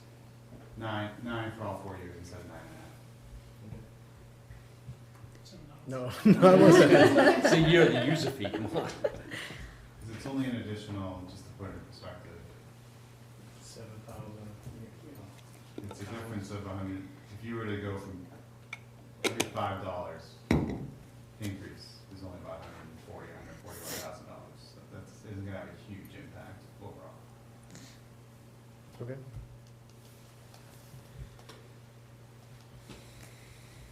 Other thoughts? Yeah, I think we may not be ready for a Springtown meeting, but if there's, Bob, if you give us how many properties, if we were looking at meter sizes, I think this is the vote we take tonight, I think this is the plan for this town meeting. But we wanted to say that in the future, we may look at large, because we do have 2 large, and then future development in Washington, Swanton, and Waterfield, that if we're seeing a tier, not just, new construction, but existing buildings, be good to know potentially what that might look like, or where we'd even split those tiers up. just even for an equity point. Right. Even if it's Right, small, I mean, it's just equity, yeah. 10 units or more, I don't know, whatever that math is, maybe it's not 4 units, maybe it's, but if you could just come back at some point to us with, Sure. what do other towns do? Is it 8 units to 50, is it 6 to something? And then where they start to tier up annual fee or quarterly fees. But I think that we So we can vote it now, or we can just give a consensus vote, have Beth put it into the motion, plug it into the motion that we would vote at our next meeting. Anyone care?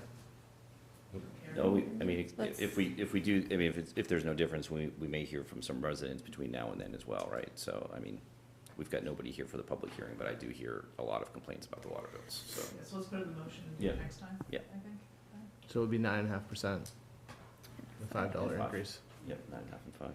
Everyone comfortable with that? Yeah. All right. Thank you all. Thanks.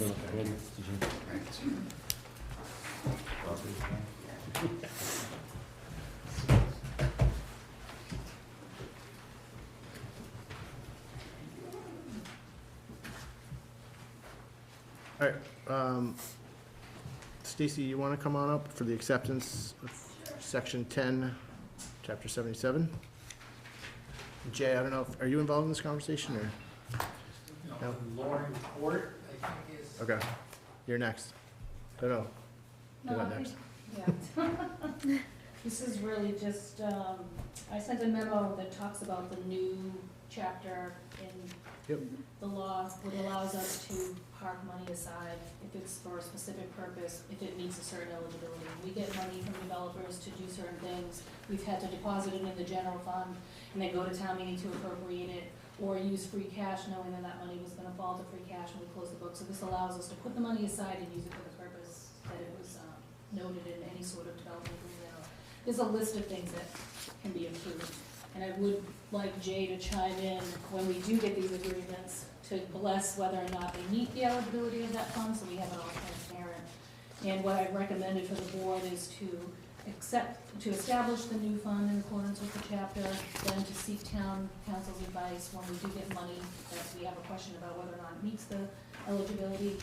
And then when we do have the money, you voted at one of your meetings to say, we're gonna spend this money on C for the agreement. So that's really the gist of it, part one.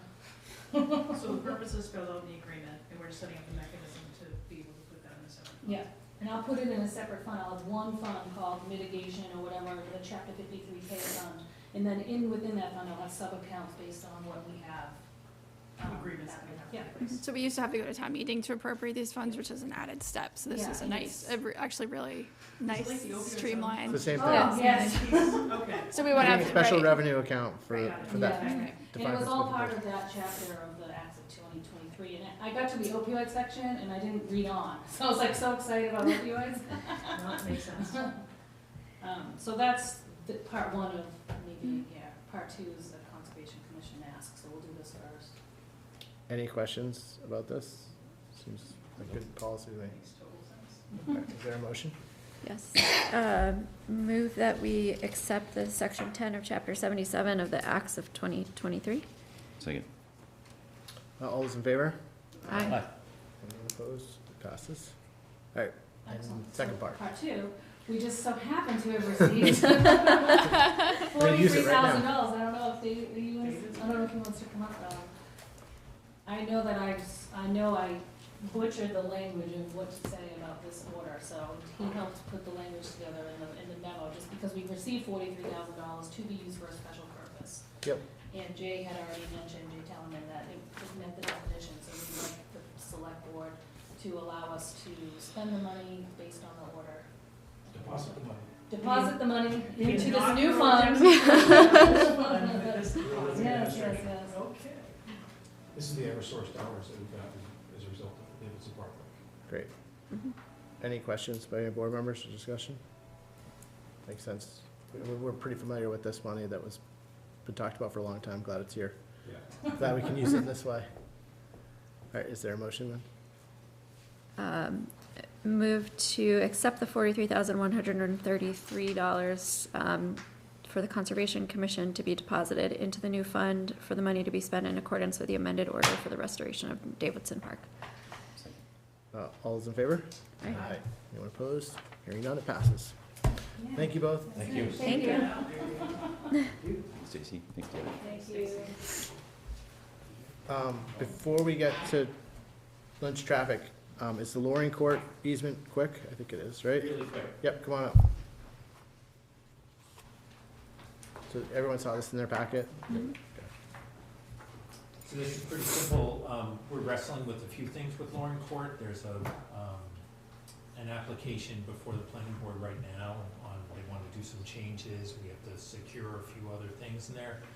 But this goes back to an original requirement that they convey a utility and drainage easements that are shown on the plan.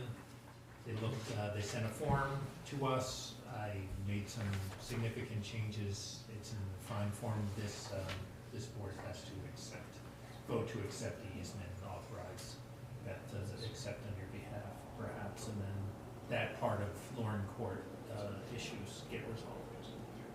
It does not require town meeting vote. Okay. Questions? I mean, makes sense to me. It's pretty straightforward in the packet. We need the easement, right? Right. Any discussion? Is there a motion? Move that we accept the utility easement agreement between Lock One LLC and the town of Winchester and authorize the town manager to sign on the board's behalf. Second. All those in favor? Aye. Anyone opposed? Hearing none, it passes. I think that's everything for you, Jay. Thank you. Thanks, Jay. Thank you. All right, next on the list is Lynch traffic. Erica's here. Erica. That was quick. Sometimes we're as advertised, so. Actually doesn't feel as late as it technically is. It's only 8 o'clock on our clock. That clock's really screwing with me. Time stands still in this room sometimes. So I'm here for an update on the Lynch neighborhood design project this evening. The last time I was here was actually in November. So just gonna dive in. Great. Sorry, when you dive into, does this cover the full scope, like I don't remember how many, the 7 sections or whatever we looked at it about this time last year? Or is this a smaller scope of work? This is every project that we're doing off the site of the school is part of this. That we looked at last year? Yes. Okay, Yep. thank you. Yep. It's a pretty small graphic here, but you can see everything that kind of has a dashed line around it is all included in the project area. So it includes intersections on Pond Street, there's 4 of them, Royal Street, Middlesex Street, which is also Sylvester Ave, and Canal Street. And typically, the general projects are curb extensions, new sidewalks, curb ramps, speed tables / bumps. And I was remiss to not include the raised intersection as well in my list here, my little summary list here. But as you can see there, I've moved on from my beautiful graphic that I had of the projects to the front of the engineering design projects, because it's officially an engineering project now. So we're at the start here now. This is the timeline. I really just wanted to acknowledge the fact that we are actually coming up on 2 years of this project, which is great. But it's been a long road here of really making sure we've dotted all our T's, crossed the other way around, crossed all our T's, dotted all our I's. We've done 3 rounds of neighborhood outreach, been select board numerous times on this project, rounds of engineering design, survey, and we're moving towards town meeting, and then hopefully construction this summer. So some updates since I've seen you all in the fall, mostly around coordination with the various departments that have kind of a say in the project. Permitting is underway with the Conservation Commission right now around Horn Pond Brook and floodplain on that side. Things are going well. We're hoping for approval this coming Tuesday, I believe. We've done some coordination with the fire chief, DPW and engineering have done some reviews. You can actually see on the screen here, it was a really fun day out in the field with the fire truck. Public Works engineering was there. We were kind of testing out some of the curb extensions, making sure that we're not impacting turning radii with some of the work that we're doing, and maintaining emergency access and egress. We also actually met with the City of Medford and the City of Woburn, which we'll get to in a moment. So the neighborhood outreach, we did 3 rounds. The last one was a couple of weeks ago. Generally, we found that people were very supportive of the project. A lot of questions, kind of details are still getting worked out. But generally, the sentiment was fairly positive for everything. It was more just working out some of the nitty-gritty at this point. I have a couple questions Sure. that you can weave into your presentation. Go ahead. First of all, did parents, I think riding your bike to school would be pretty cool. Many parents raise that issue. Are the concerns different for little kids on bikes versus kids walking? Mostly people mentioned people walking and then using the kind of the tri-community path that kind of connects on Sylvester Ave. Typically people were asking to not impact parking on those streets and just to make sure those streets kind of are slow and low volume so that people can ride in the road. So So what do you do about the entrance into Lynch? I know you'll get to this, you know, the cars queuing up during rush hour Right. and people walking and little kids getting hidden behind cars. So, yeah, the big thing that we're doing here is a lot of curb extensions and making sure that at least where those crosswalks are, that those are like out aligned with the parked cars. So if the car is parked on the side of the road, kind of have the sidewalk and the crosswalk kind of very visible, lined up with the parked car, instead of like right now we have is the curb just goes straight. So if you're on the curb, waiting to cross, you're kind You're of behind the obscured, parked car. right.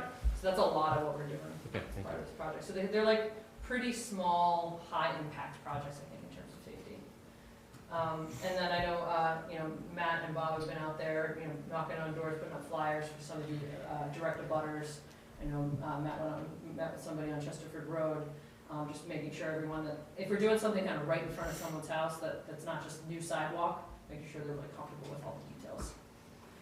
But I did want to make sure that I noted this evening that the Pond Street residents want more. So they're happy with what we are doing. They didn't have any like negative comments about what we're building, which is, you know, essentially four intersections getting kind of tightened up. But they're asking for more. Specifically, they're asking for a truck restriction to be there, which they believe is historically, there was a sign that I don't have any information that it was ever official or not.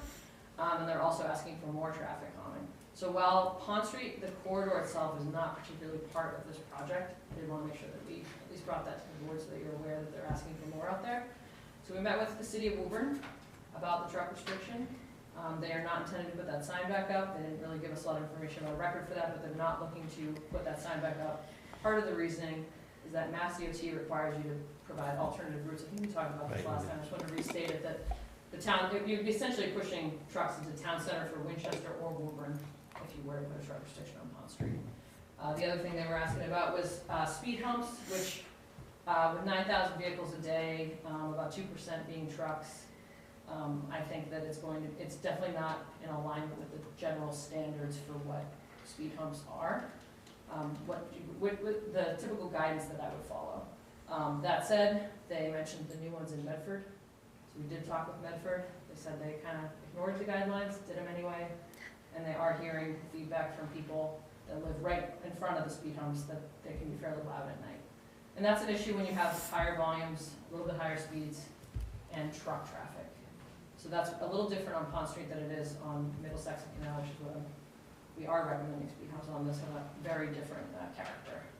I want to make sure I noted that. Some things that we are doing on Pond Street, so I'm just going to go over a couple of really minor things that have changed since the last time we spoke. Generally, everything is exactly the same, so there's not a lot of design updates to provide tonight. But at the crossing, we did try to do a little bit more than we had originally based on conversations and feedback from the neighbors. We actually found that the curvature of the road there does allow for a advisory speed sign of 15 miles per hour. You know, that says 25, couldn't find a Google image that said 15.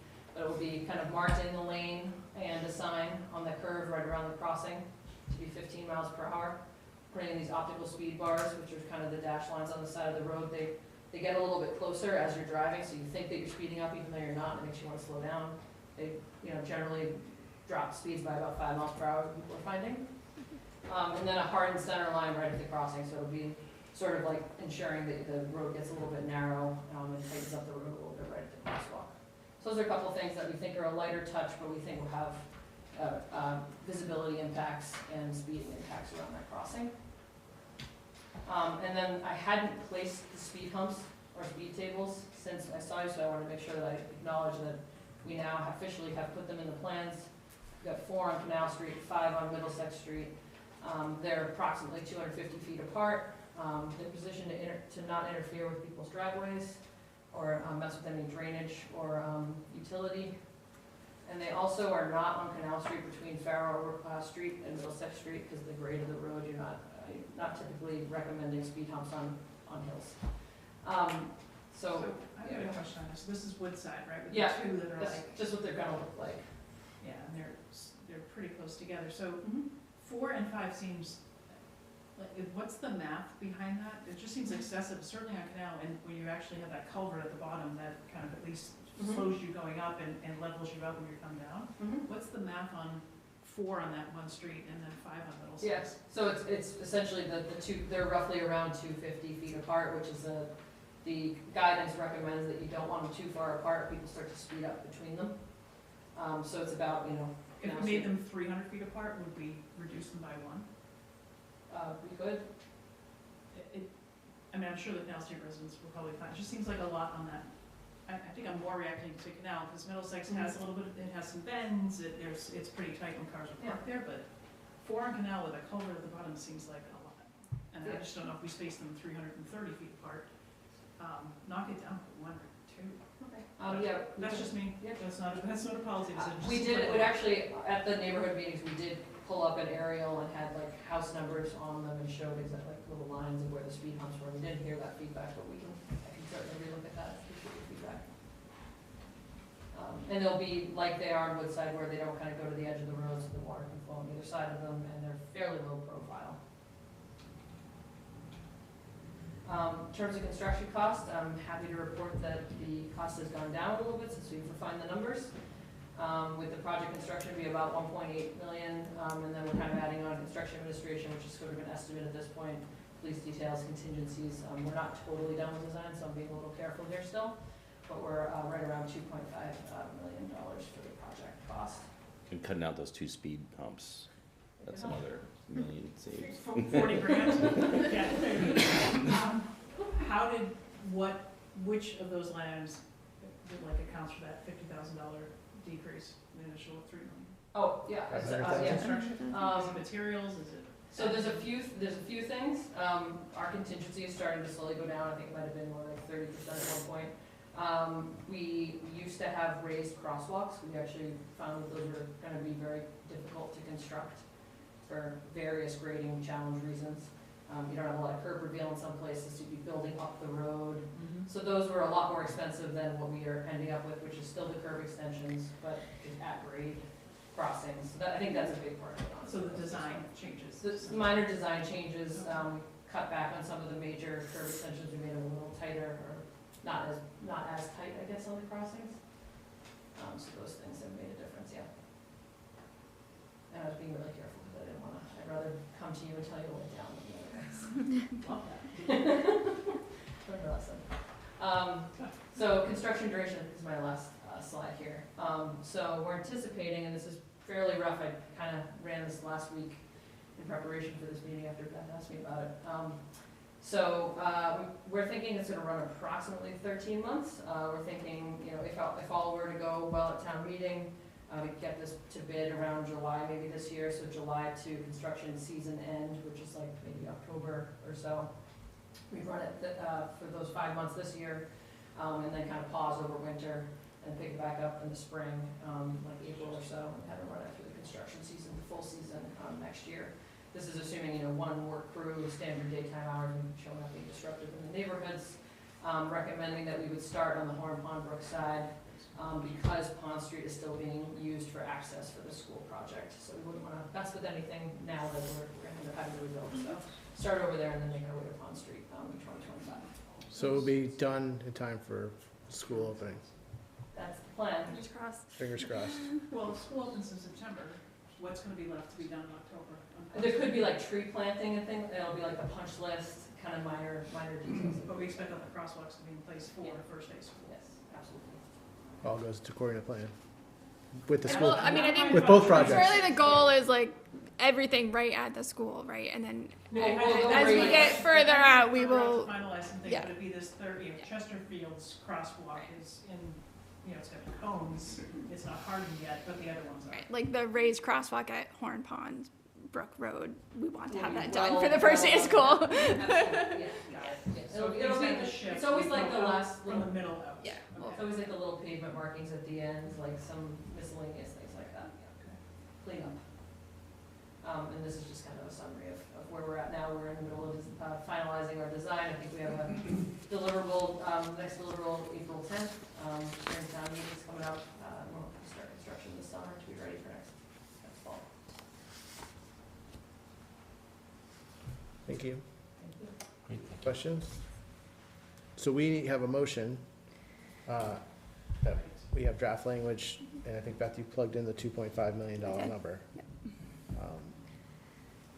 Is everyone comfortable with that?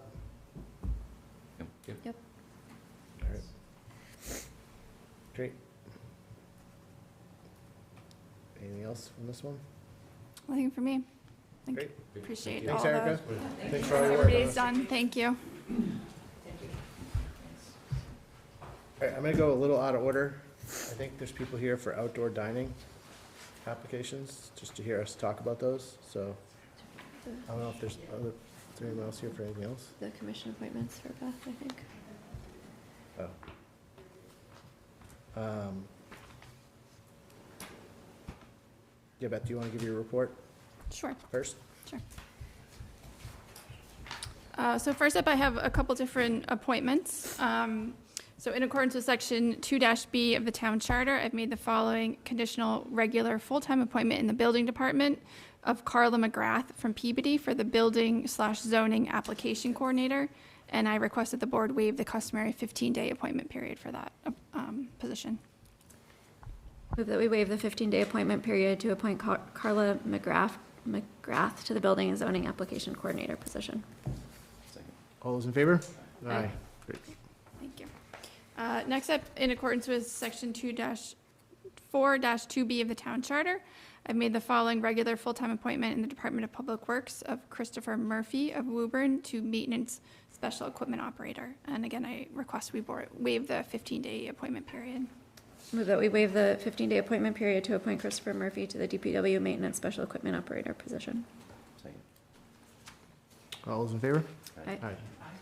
And the next one are two promotional appointments within the DPW, so if it's okay, I'm going to do those together. So in accordance with section 4-2B of the town charter, I've made the following regular full-time promotional appointment in the Department of Public Works of Aaron Ashcroft to maintenance highway foreman and Paul Meany to maintenance working foreman. And I request you waive the 15-day appointment period. Move that we waive the 15-day appointment period for Aaron Ashcroft for DPW maintenance highway foreman and Paul Meany for DPW maintenance working foreman. Second. All those in favor? Aye. And then finally, just an announcement from the Conservation Commission. There were two open positions. Grateful to the two folks who applied. So in accordance with MGL Chapter 40, Section 8D, I've made the following appointees to the Conservation Commission for a term to expire March 31st of 2027, William Band and Tracy Olson. So no vote required by the board. Just thank you both for your willingness to serve our community. Thank you. Great. Do you want me to run through? Sure. So just a couple quick updates. We've talked about the housing production plan work that's ongoing. So there is our first public forum scheduled for this Wednesday at 7 p.m. Is a virtual forum, so you can go onto the town's website. There's a flyer that has a link to register for that event. Encourage anybody to sign up who's interested. The first forum will have a lot of kind of general information, background information that the working group has been discussing, and then there'll be a second forum that we've scheduled for mid-May. The economic development consultant, as I mentioned, at the last meeting, we did receive 9 proposals, and the selection committee met last week and decided to shortlist and interview 3 of those. So we have those interviews scheduled for not next week, but the week after. Town election is March 26th, Tuesday, March 26th at Winchester High School at 7. Voting is from 7 a.m. to 8 p.m. School is in session that day, so I would encourage people to vote. Take advantage of the early voting the town clerk has been holding here at Town Hall, which starts this Saturday, and also to take advantage of the mail-in vote by mail. And then just a few other quick updates. The Lynch School groundbreaking ceremony is scheduled for Friday, March 22nd at 2:30 p.m. at the Lynch School site. Certainly the ground is more than broken at this point, but it will be a nice, ceremony. Did you grab a souvenir, John? I'll bring the shovel from my office. And then finally, just wanted to mention, in addition to the Lynch School project, we have a large project happening in the town center to look at traffic calming improvements there as well. And so we had a nice meeting last week with the Chamber of Commerce. That was kind of the kickoff in that first meeting. And we're really kicking off this spring a very robust public outreach process. We'll have a booth at the town election just to show folks what kind of concept plans of what's being proposed. We're going to be meeting specifically with the downtown merchants and business owners who abut the proposed work. We're going to have a meeting with various boards and committees. and then a meeting at, a table at town meeting, a table at town day, and then a virtual public meeting as well. So there'll be a lot of opportunity for input on that. And I think that's all I have. Thank you. Beth, what about the 3 signs that we're gonna go downtown, that we're gonna circulate? The SUFA signage? Yes. They didn't get the they grant. They didn't get the grant. Yeah. No more SUFA signs. So, I mean, it's certainly something we can seek other funding No, no, for I'm just and curious. consider, but yeah, It cracked me up, and it just, yeah. sorry about its demise. All right, any other questions for Beth? All right, thank you, Beth. All right, let's move to outdoor dining. So it looks like, Beth, we've got all the same applications that we got last year, Correct. and it looks like the only change in application was Atavla, that went from 3 spots to 2 spots. Correct. And China Sky, it seems like we're still waiting for information on that We're one. still working with them on that. Yep. Okay. So other than that, everyone else's application is in order and it's been reviewed by staff? Correct. Yep. Okay. And there's no concerns by staff at this point? No, the only thing I would mention, and to be honest, it's something that we should just include, if the board agrees, in the regulations for next year. Last year, when you voted the approval for the applications, we voted with a 10 p.m. end time for everybody in the town center, which I think makes sense given the residences that we have downtown as well. So if you want to make that same vote today for the applications, and then we could consider next year just putting that as a blanket condition into the policy, so there's no confusion going forward. Thoughts?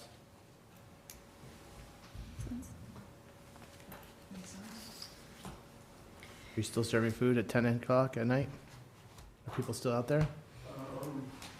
No, I think 10 o'clock was. Jim? Yeah, we're still serving at 10.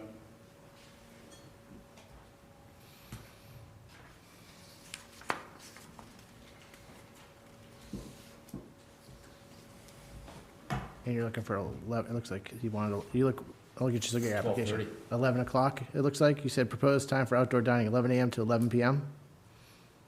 Sounds right. in your application. Oh, no, that's, all right. Wrong Jim. 12:30.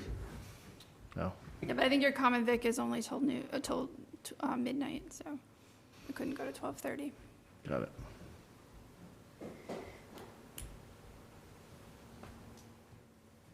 Thoughts?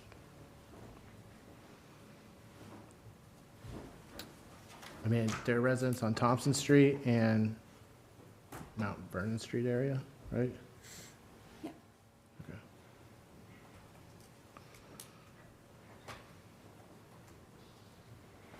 And up by Otavalo. 50 people that live at 40 Church Street. So you want.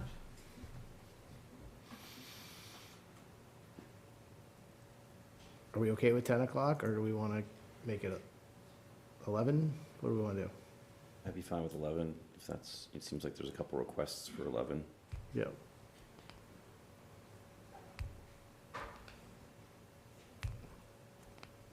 Thoughts?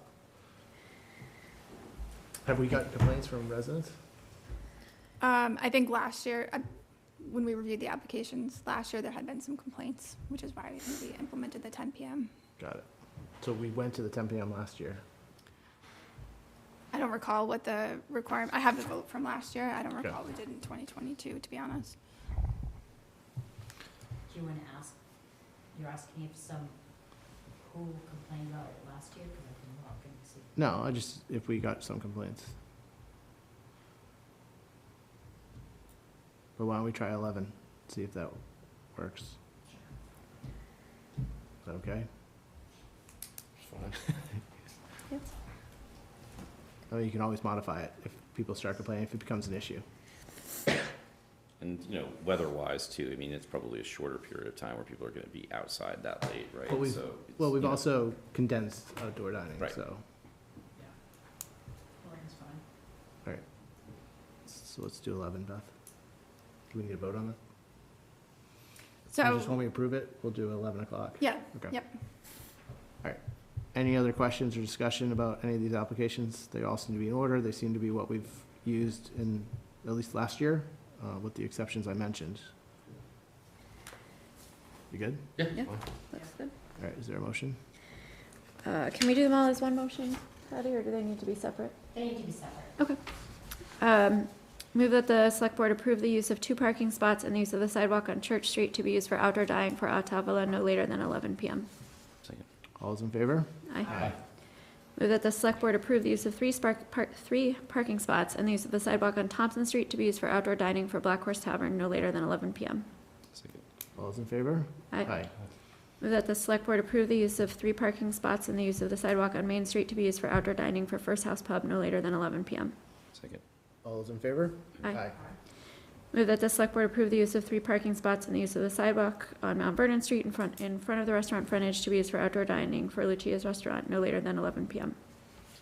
All those in favor? Aye. Great. And then we'll wait on China Sky. Right? Yep. All right, is there anything else you need from the board on outdoor dining, or are we all set I think for we're all this season? set. Are we gonna be able to, address the days that you chose to, open up for outdoor dining? That's what I thought we would be here to do tonight. Wasn't planning on it. I mean, we took a vote on that. We put the application out. We just approved the applications. Yeah, I know the problem is you took a vote on it without hearing any of the restaurant owners. I don't know if that was necessarily true. I think there were people here. No, I wasn't here, I didn't know about it. Does anyone wish to, You took 77 days away from us. does anyone want to reconsider the outdoor dining? Yeah, I'd be happy to hear. I mean, if they're here, if you guys are here and want to, you know. Yeah, I'd like. Come on up, Jim. You want to be heard. So, you took 77 days from us. That's 7,000 turns outside for outdoor dining. That's $350,000 in sales that we're not gonna get in income. I understand the other end, October 15th, I can handle that, but I don't know why you're gonna do something at the end of April, beginning of May, opening. I mean, we have school vacations, that's our biggest week, spring vacation for the schools. Families are out with their kids, the weather's great. I just think 77 days, you know, on both ends is egregious, to be honest with you. I don't think that you took a lot away. I'm talking, you know, like I just said, 7,000 turns. That's 350,000 based on a $50 couple coming for a meal for $50. But that kind of, you know, time that you're taking away, it's a financial hardship.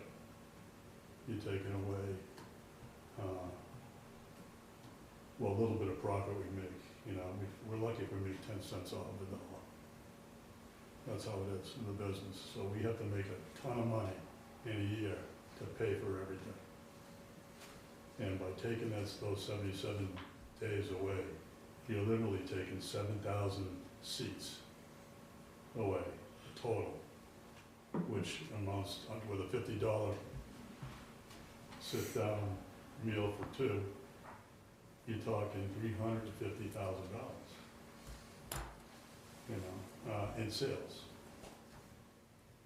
So I'd like to propose that, you know, I wasn't here last time. Nobody told me that there was going to be a meeting to vote on this. I don't even think it was open to the public when you decided on this. Oh, let me stop right there for a second. Okay. It was open to the public. All right. The public was here. They were here. And they were heard, they spoke. The Chamber of Commerce was here. I don't know, Phil, if you were I here. didn't get something. I usually get an email, and I didn't get an email. Yeah. You know, if you can point out an email that I got for that meeting, I'd be glad to look at it, but I had no idea that that was happening. Otherwise, you know, I would have been there. Especially, you know, I mean, come on, 77 days, 3.5 months. So, in my opinion, 2.5 months. you know, we heard a lot from other businesses of the strain that outdoor dining has on their businesses. And so it's I'd kind like of, to address that too, but go ahead. it's a balancing act. Yeah. So I think, at least in my mind, was, the weather gets really good at the end of April. I think you could set up April 24th. And then, April what, 20, I thought it was 29th, I can't remember the I exact think date, it's the end of Yes. April, beginning of May. April 29th. 29th. And then, School vacation starts on the 12th of April. and then on the flip side, the October 15th, the weather gets really bad, and there's not many people using those tables I have outside. no problem with October 15th. So, in my mind, it was a balancing act of, listening to the feedback from all the businesses downtown, and, I understand that. I understand the other businesses and they have a word. I wish my word was heard. As far as I'm concerned, people's businesses don't, if somebody's business is flailing, they can't blame parking. I'm sorry. We're losing parking spaces too. We're all losing parking spaces. Do they know that, do these other businesses know that you guys are what you're making on a restaurant in town? Do you guys know what you're making on a restaurant in town? With meals tax, 0.75%? I mean, since 2013, this town and all the restaurants have made over $1 million pound money when we got to adopt the meals tax. Towns and cities got to adopt meals tax. So restaurant businesses in this town are very lucrative for this town. And I'm not saying to disregard what other people are saying, but the biggest complainers down there are the people that don't have viable businesses in the first place. I'm not gonna name them, they know who they are, but they're the biggest complainers. I walk through the town all day long. I see open parking spaces in front of some of their places. Nobody's in their place. Nobody's in there buying anything. I mean. So would you say April 15th, would that be a better, would that I'll be say- a time that would be? April, it's April 12th is the Friday that starts school vacation. Every year since we've been open, school vacation's been a great hit. Families, kids, nice weather, it's all week long. It's only 1 week earlier, or 8 days earlier than I'm asking, out of the 770 days that you took. I'm still gonna take a hit. But you don't care about the back end. You don't care about October 15th, so it's not 77 days, right? I mean, Well- and you kind of care about 8, 9 days on April, which maybe we'll discuss as a board, but, it gets dark earlier, daylight savings time comes in. I mean, Columbus Day, we even thought about October 1st as a date, right? So. I think October 15th is fine. The flowers start to die then, which is sad. The days get shorter. The days get shorter, I understand it, so that's why, and you used to go to November 15th, okay, which I thought was a little too cold, and I was fine with November 1st, but now that you want to push it back to October 15th, I can handle that, but I think on this end here, where it's nice, it's gonna be nice weather, we used to do it on March 15th? We used to open up March 15th. All right, now, if you could do it a month later, April 15th or April 12th, when the kids get out of school, that Friday they're out of school, for a week, it's gonna be nice, people wanna come out. That's all, I'm not looking to, hey, give me the 77 days back. And by the way, Rich, while we're on the subject, 77 days, do I get any abatement for the $1,000 a space? I still have to pay $1,000 each space.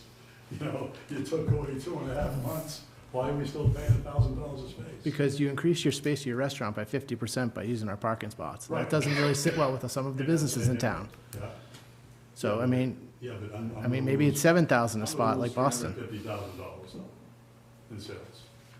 Well, I mean, to me, everything you're getting from the town, giving you outdoor dining, is a windfall. It's a win. Because when you bought your restaurant and you opened up, you thought you would be serving in the confines of your restaurant. Oh, so we're gonna go back when we started? No, I'm just saying, so, We're not gonna go for betterment, we're gonna go when we started, and that's how I should no, say it's it. just, I always said was it's a balancing act. Okay. And so what we're balancing is You took away the front, all the dining out front, so to make everybody even downtown, so. I mean, I didn't take away anything down out front. I think you were instrumental in taking away the four parking spaces out front. I don't You used to I have no four idea out what you're front, talking three about. on the side or whatever. That's neither here nor there. You know, I'm just looking to get, open up earlier. You know, April's a nice month. That's why, spring vacation in April, Okay, we've heard you. you know. So you can go back, sit down. What's that? You can go back and sit down. Oh, you dismissing me? Yes, Okay. thank you. We'll discuss it now.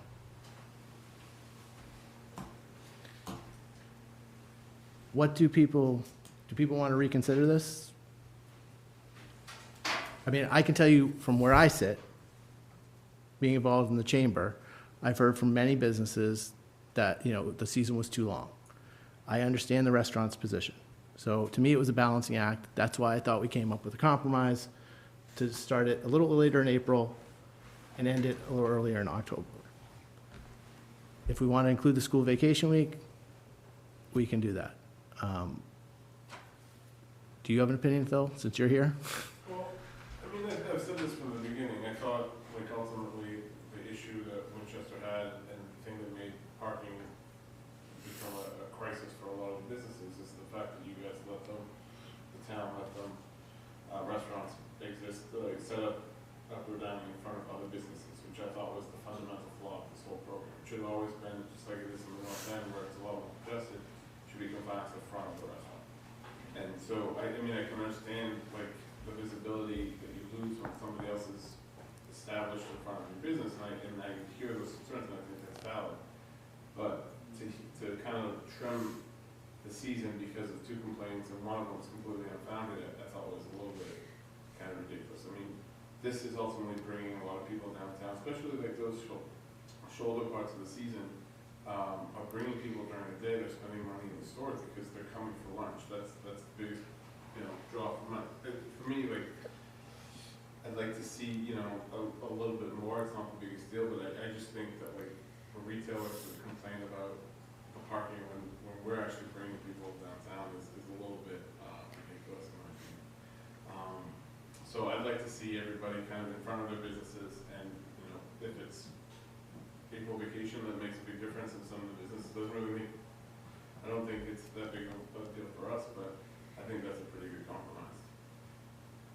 So the 12th and. So in terms of frontage, I mean, you know, I think that was always set out to be the intent. However, we have some unique buildings in this town, and we have some storefronts, you know, restaurants that don't have, you know, a lot of Those are frontage. Small restaurants with small kitchens and small staffs. You allowed them to, not you, this town allowed them to triple the size of their businesses for no reason. They should have gotten something proportional to what they pay in real estate tax and what they paid for their building, whatever it is the the frontage of their store.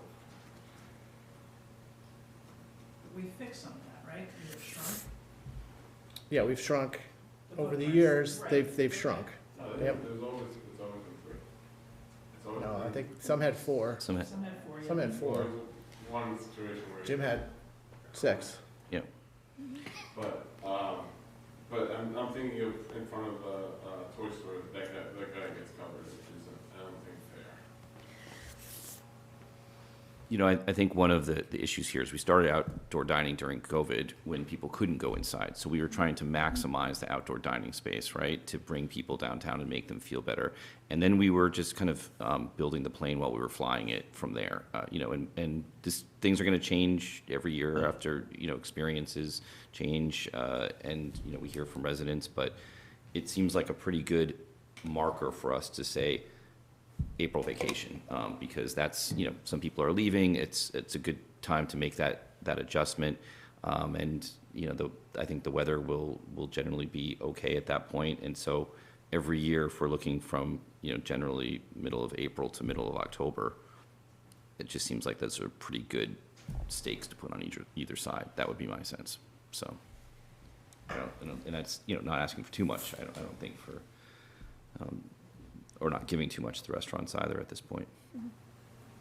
I think that's a reasonable compromise to go with April vacation. I believe when we discussed it previously, we thought, you know, wait till after April vacation because it's not the busiest point. So, you know, if restaurants are getting business during lunchtime, people are coming in during April vacation, then let that, you know, bear out and, you know, be able to open on, I think it was the 12th? Set up on the 12th? Set up on the 11th? Set up on 11th. To be able to start on the 12th? Mm-hmm. It's fine. Right now, we have it setting up on the 29th, is that right? Beth? Yeah. Right. And then as soon as they're set up, they can start opening. And I think the other thing that we've seen is that that setup process has been, you know, a lot more involved for the restaurants, and they've invested a lot more in the outdoor dining. It looks fantastic, but it's no longer just, you know, Jersey barriers and some tables. So it does take them some time, and they've probably put some money into it as well, I'm guessing, you know, so.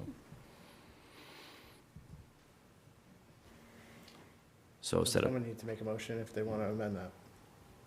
So motion to amend the outdoor dining period from beginning April 29th and running through October 15th to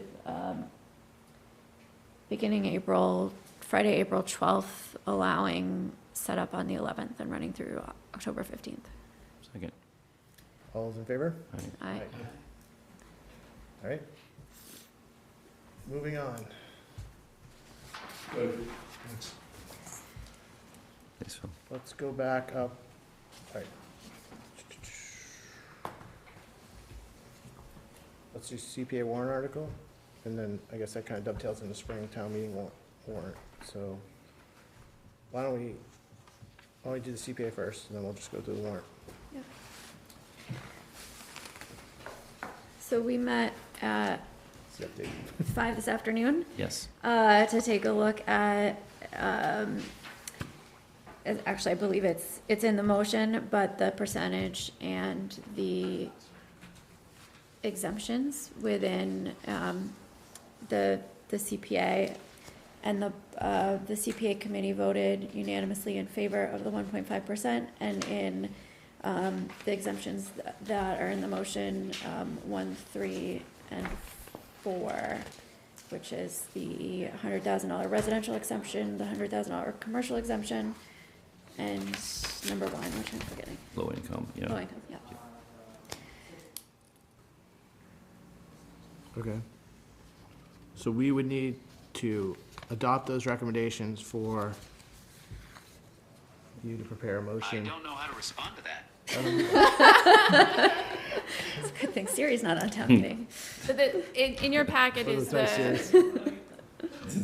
in your packet is the kind of the standard motion that the capital planning or community preservation, excuse me, committee puts forward, and it has all of the exemptions.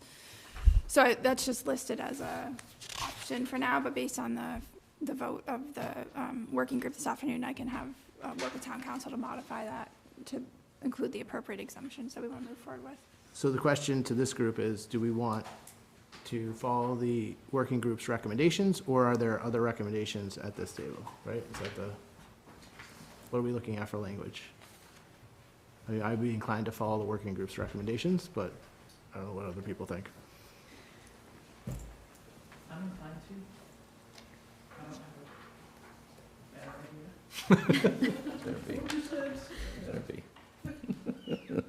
All right, so we just need some consensus for Beth to start finalizing this language to vote on at our next meeting for the motion. So are people who are in favor for this comfortable with that? Yep. All right, so we'll have we'll have Beth put those exemptions and tune up that language as the working group suggested. And those are the standard, you know, exceptions to the surcharge that were recommended to us by the Community Preservation Coalition. And they actually had recommended the timeline to us that we're on right now, and the 1.5%. You know, some people have suggested more. We actually haven't heard less, really. There hasn't been a question to low. 1%. Yeah, 1%, but not from you. But so Some people said 3%. I think that, you know, we felt that this was at a good level for the surcharge for the residents right now, so. And that's pretty consistent with your presentation at fall town meeting as well. It is, yeah. And in fact, I think it's entirely consistent. You're showing ranges, but this is where you got your land. Yes. This is where you are at. And you were adopting all those exemptions that you could. Okay. Yeah, and our you know, kind of financial parameters were based on those exceptions as well. So that's part of it, right? Because we are looking at kind of target revenue and the target match, and you know, coming out on average about $2 million of revenue per year from the surcharge. So. Okay. All right, is there any other CPA warrant article update or anything we need to discuss relating to it? We're, you know, going to be meeting with the subcommittees and then working on a final draft for town meeting, and then we've got another meeting scheduled at the end of March in 2 weeks. So 2 weeks from today, right? 25. And so then we'll have information to provide to Jen to put together, and then hopefully distribute that and start talking to town meeting members about it as well. And have you made the rounds to different committees like capital or anyone like that, or is there a plan to? Yeah, we'll talk about that process, I think, once we've kind of finalized the report. Okay. And will the report, I guess my question is, the report coming from the working group, or is it coming from this board? Well, I mean, it's coming from, the working group has, we appointed the working group, and they have put together the study, and I think that they'll probably take a vote to recommend it to us, and I would hope that the board would support it as well. It's our article. Mm-hmm. And, you know, it'll be pretty similar to what we presented at Fall Town Meeting. Okay. Any questions or discussion? Okay, thank you. So then spring town meeting, so you have a draft of our motions? Just like, it's a little confusing because we have two. So there's a less confusing that just has your articles without the motions. So tonight, all you're voting are the articles. The draft motions I gave you, just so we can talk about them, because you'll have to vote them at the next meeting. But all you're voting tonight are the articles. Okay. Any questions on the articles? So the new one is strategic maintenance, Right. Yes. and that's a one-time infusion? So, this was started back in 2015. I think Lance Grin's back when he was on the board. This is something that he championed. So it's creating, outside of the capital stabilization funds, right? It's creating, using free cash. It was historically, since 2015, it's been $100,000. That's used to extend the useful life of an asset. And so I know there can sort of be an argument that is it duplicative of what the stabilization funds are. But it's been looked at a little bit differently, right? It's meant to be a shorter term assistance for departments. You know, DPW's used it quite a bit over the years if they need, for example, to get a new transmission in a truck that could, you know, the truck's in pretty good shape otherwise, but we could maybe go another, 5 years. And we usually do some sort of little cost benefit analysis to make sure that what we're putting into it makes sense, right, for the years we're going to get out of it. The way that it differs is that this is money that we can use throughout the year, as opposed to the stabilization funds, which we can only appropriate funds out of in November and April or May. This funding, once it's set up, Stacy sets up a special revenue account and we can use it. So the town manager, in consultation with the capital planning committee, will go in and make a recommendation, and then we can use that money immediately for these needs. It's gone back and forth over the past few years about how this has been presented to town meeting. So for the first maybe 4+ years, it was a standalone article, which I think actually makes the most sense, which is why we've pulled it out this year.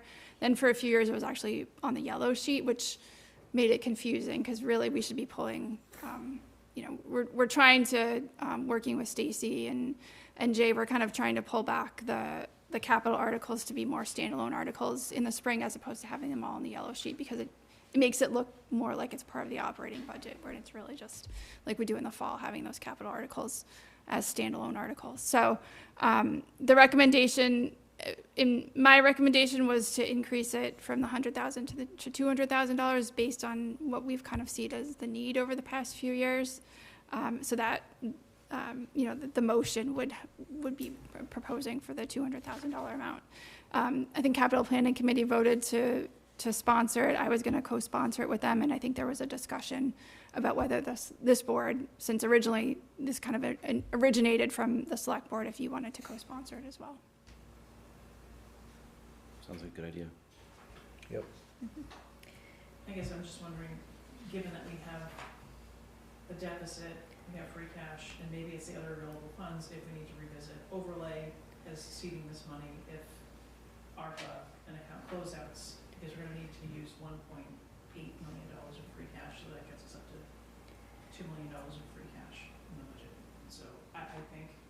So this is actually included in that, the way that the manager's budget was done. This includes the $200,000 of deferred maintenance. Yep, So it's in the 1.8. it's in the 1.8, correct.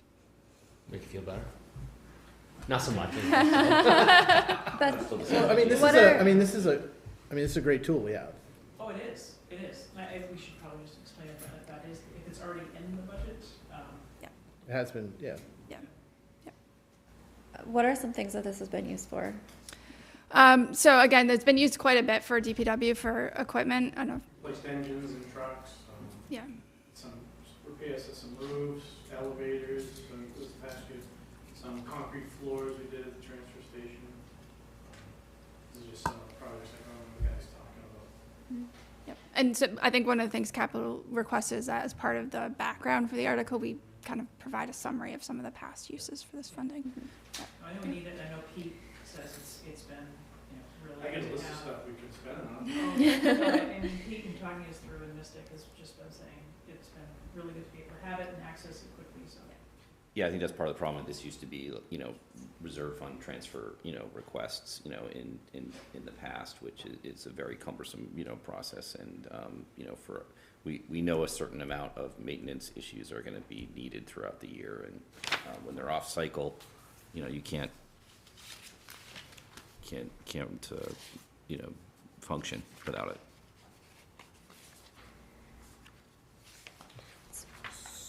Any other discussion about warrant articles? Do you need a motion for us to co-sponsor it? Yes, yep. And then for the rest of the articles, if you're okay with them. So why don't we vote our articles first and then? So I just point out the Lynch traffic calming article, which is what we just heard about tonight. The Capital Planning Committee has voted to co-sponsor that article. And then the Winchester High School gym floor, the EFPBC has voted to co-sponsor that article. I think that's it. Okay. Are we voting, can we vote them as a group, or are we voting them individually? I think we can vote them as a Vote a group. group as presented.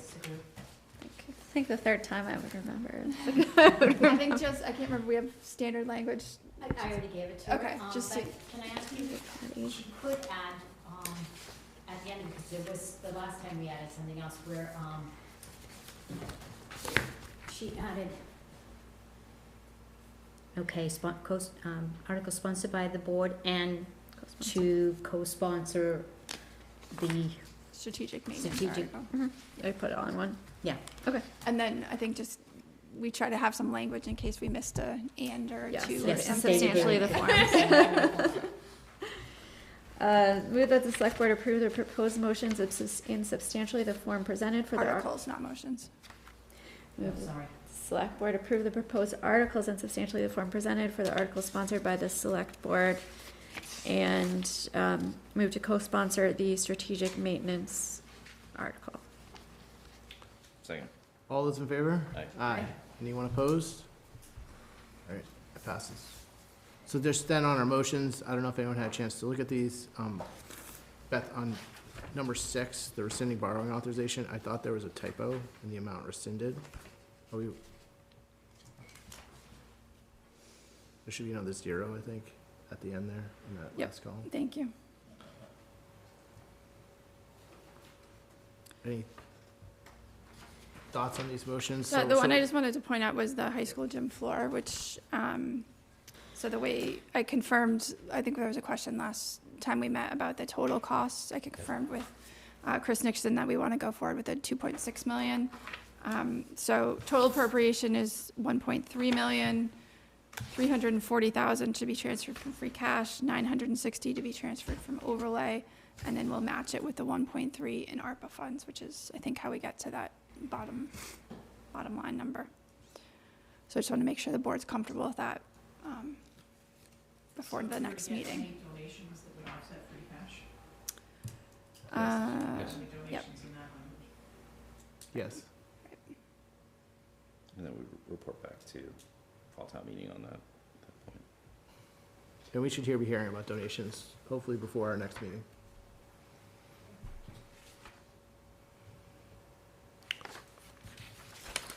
So we got the water sewer rates that we talked about today. We talked about Lynch traffic, community preservation we talked about. We just talked about the gym floor. Morocco culvert permanent easement. We're still working on that, so this is an aspirational article at this point. Rescinding the borrowing authorization for the solar panels based on how we've gone. Our standard chapter 90 funding article, standing article for committee actions, and then the strategic maintenance fund. So everyone okay with that? And so the staff can finalize it, or is there anything we want to change? All right, so what will happen is now staff will finalize everything we talked about tonight, put it into form for us to vote on March 25th. Anything else for Springtown meeting? I think that's it. Okay. All right, ARPA discussion. Any updates, Beth? So in your packet is the request that came in from the school committee. Yep. For 2 items, stage equipment and safety upgrades for just over 93,000, and then theater lighting upgrades for just over 63,000. And then we have some funds that can be rescinded. So we have the South Reservoir Dam project, South Reservoir Dam aeration project, the Mystic School window evaluation, and the town hall lighting engineering project, as well as the library technology upgrades. So the board can vote to rescind those funds. Those projects are complete. So we have about $59,000 to return to the ARPA funding for that. And then the big one, has obviously been a lot of conversation about the Mystic School heating system. And so as we talked about with DPW the last time Pete was here, we issued an RFP for a designer selection process. There was a group of staff who interviewed 2 consultants for that project. And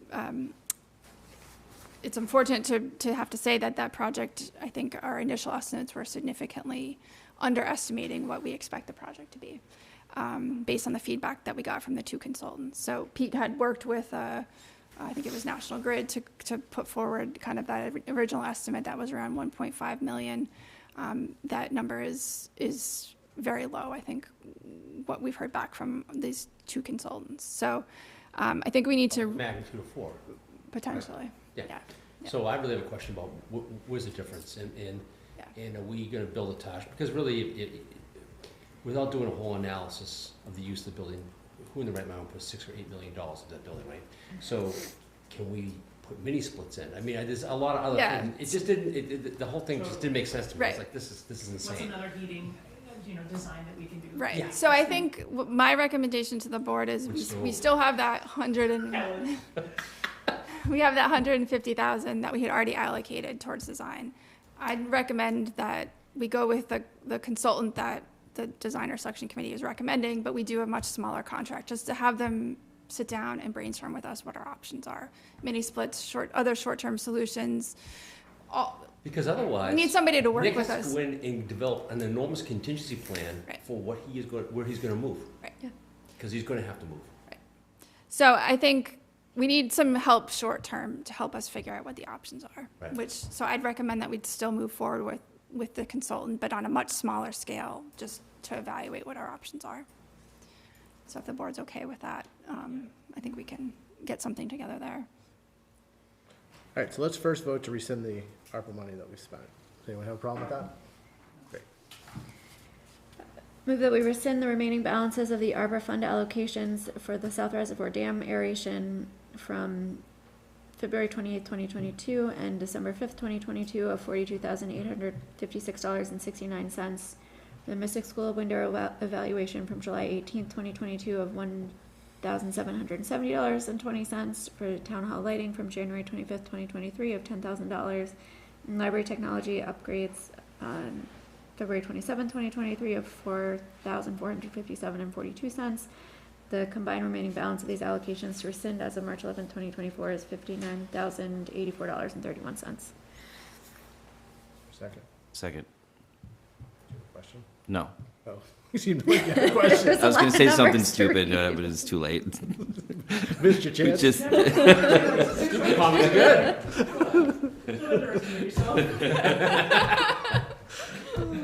Michelle did it for you. Great.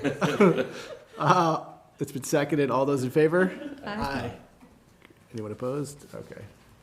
So now we have $59,084.31 extra in ARPA money.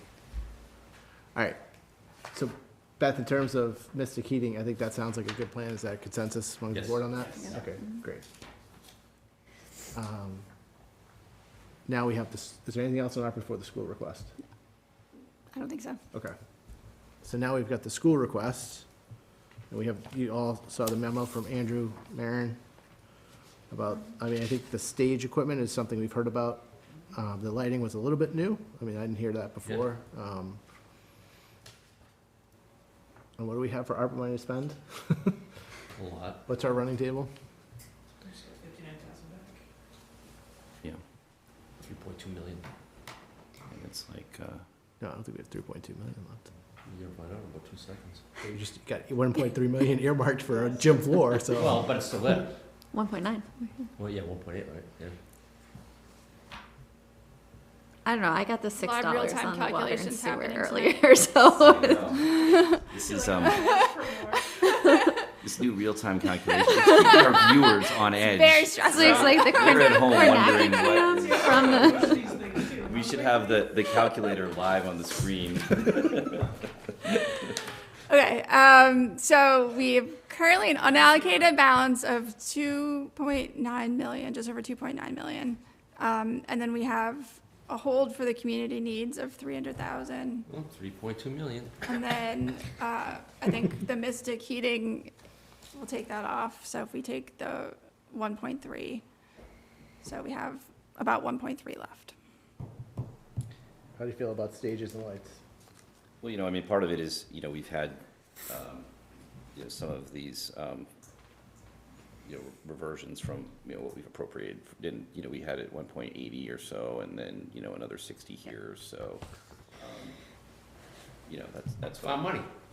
It's found money, right, and we gotta spend it, right? The clock is ticking, so, and I didn't know about the lights either as part of the project. The only thing for me is I don't like to go back, to a project like that. It's not big enough that we need to do it in phases, and it's like, this is a leftover project from the high school construction. So if it's, if we're just pulling back 60 grand, and I don't know, I would just be inclined to vote the number, but I know that there's some concerns about it, but. Concerns? Well, I just have a question. Is there more to it? I mean, because 1 week it was 80, and then it's 100, and whatever it is today, and it just, if it's 250. Well, we've got real estimates in this. Okay.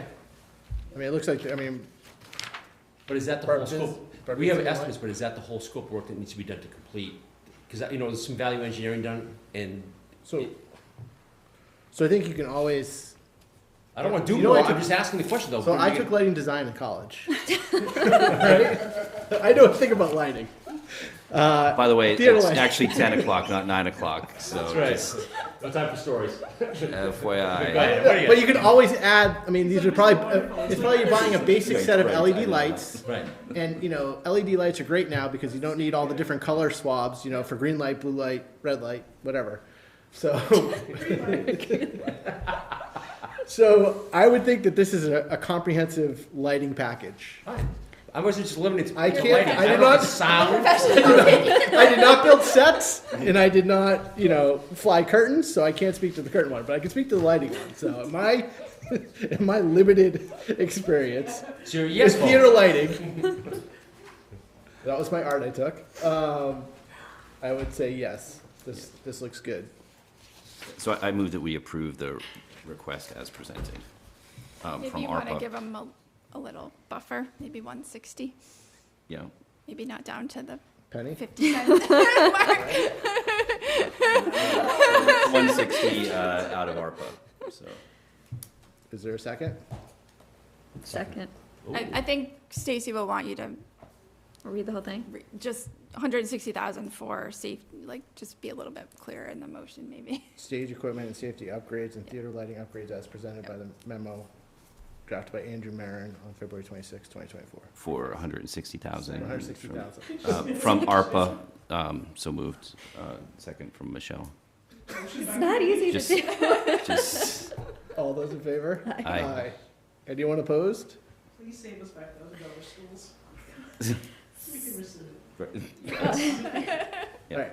Just save us some money. So Great. do we, just in terms of Mystic, do we I still thought you want to, said myths. myths, legends, screenplays? yeah. Do we want to, we like these little mental earmarks, do we want to still maintain some mental earmarks on Mystic so that we don't get a $1 million request in 2 I weeks think we and should. go spend it? Yeah, 'Cause I I think think so, because it think could we be an need this, alternative. yeah.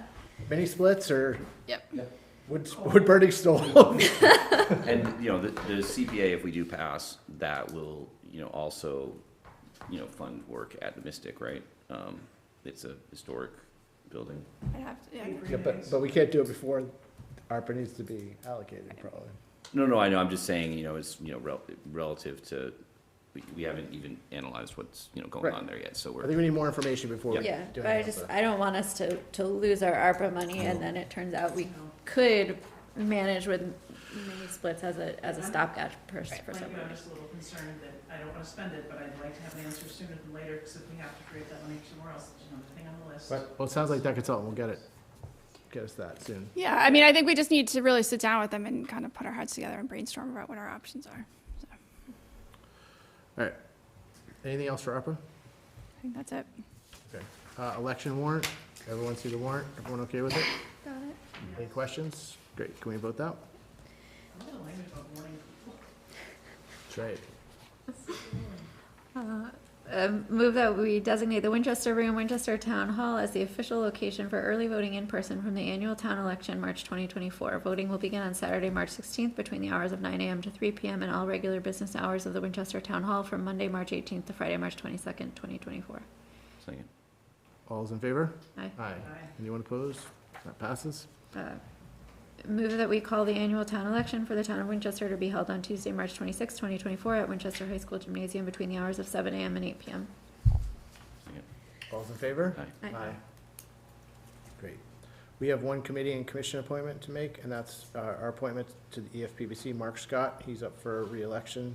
He's looking to be reappointed to a term to expire March 1st, 2027.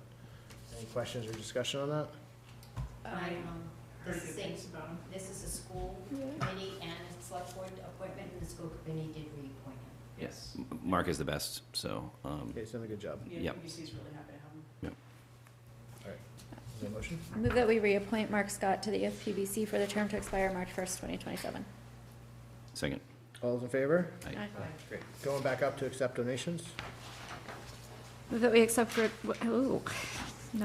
we accept with gratitude donations in the amount of $8,000 to the Recreation Department for the design, engineering, construction, supplies, equipment, and any expenses related to the outdoor sand volleyball courts. Second.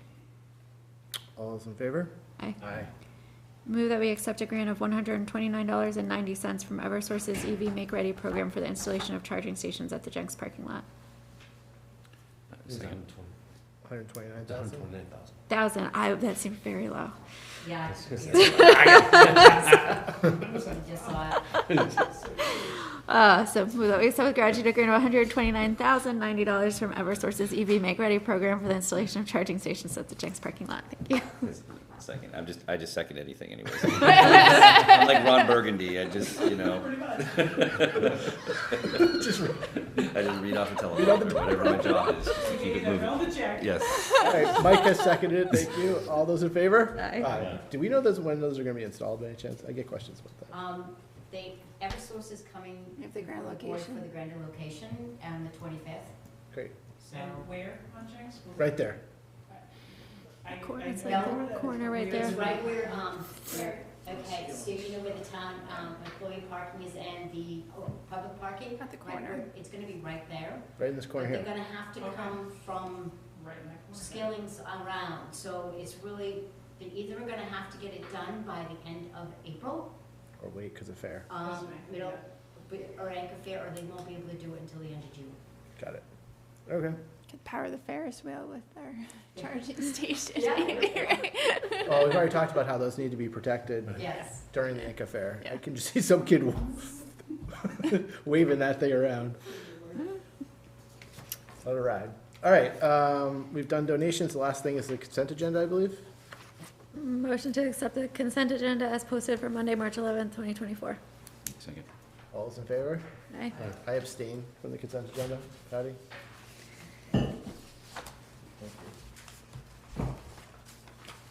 All right. Is there anything we didn't get to? I don't think so. All right. Hey, you want to talk about anything else? Seems like we got to a lot of things. All right. Motion to adjourn. Motion to adjourn. All those in favor? Aye. Oh, wait, someone second that? Mike seconded. I did. All those in favor? He sent the sign. He made that. All those in favor? Aye, great. All right, thank you, WinCam.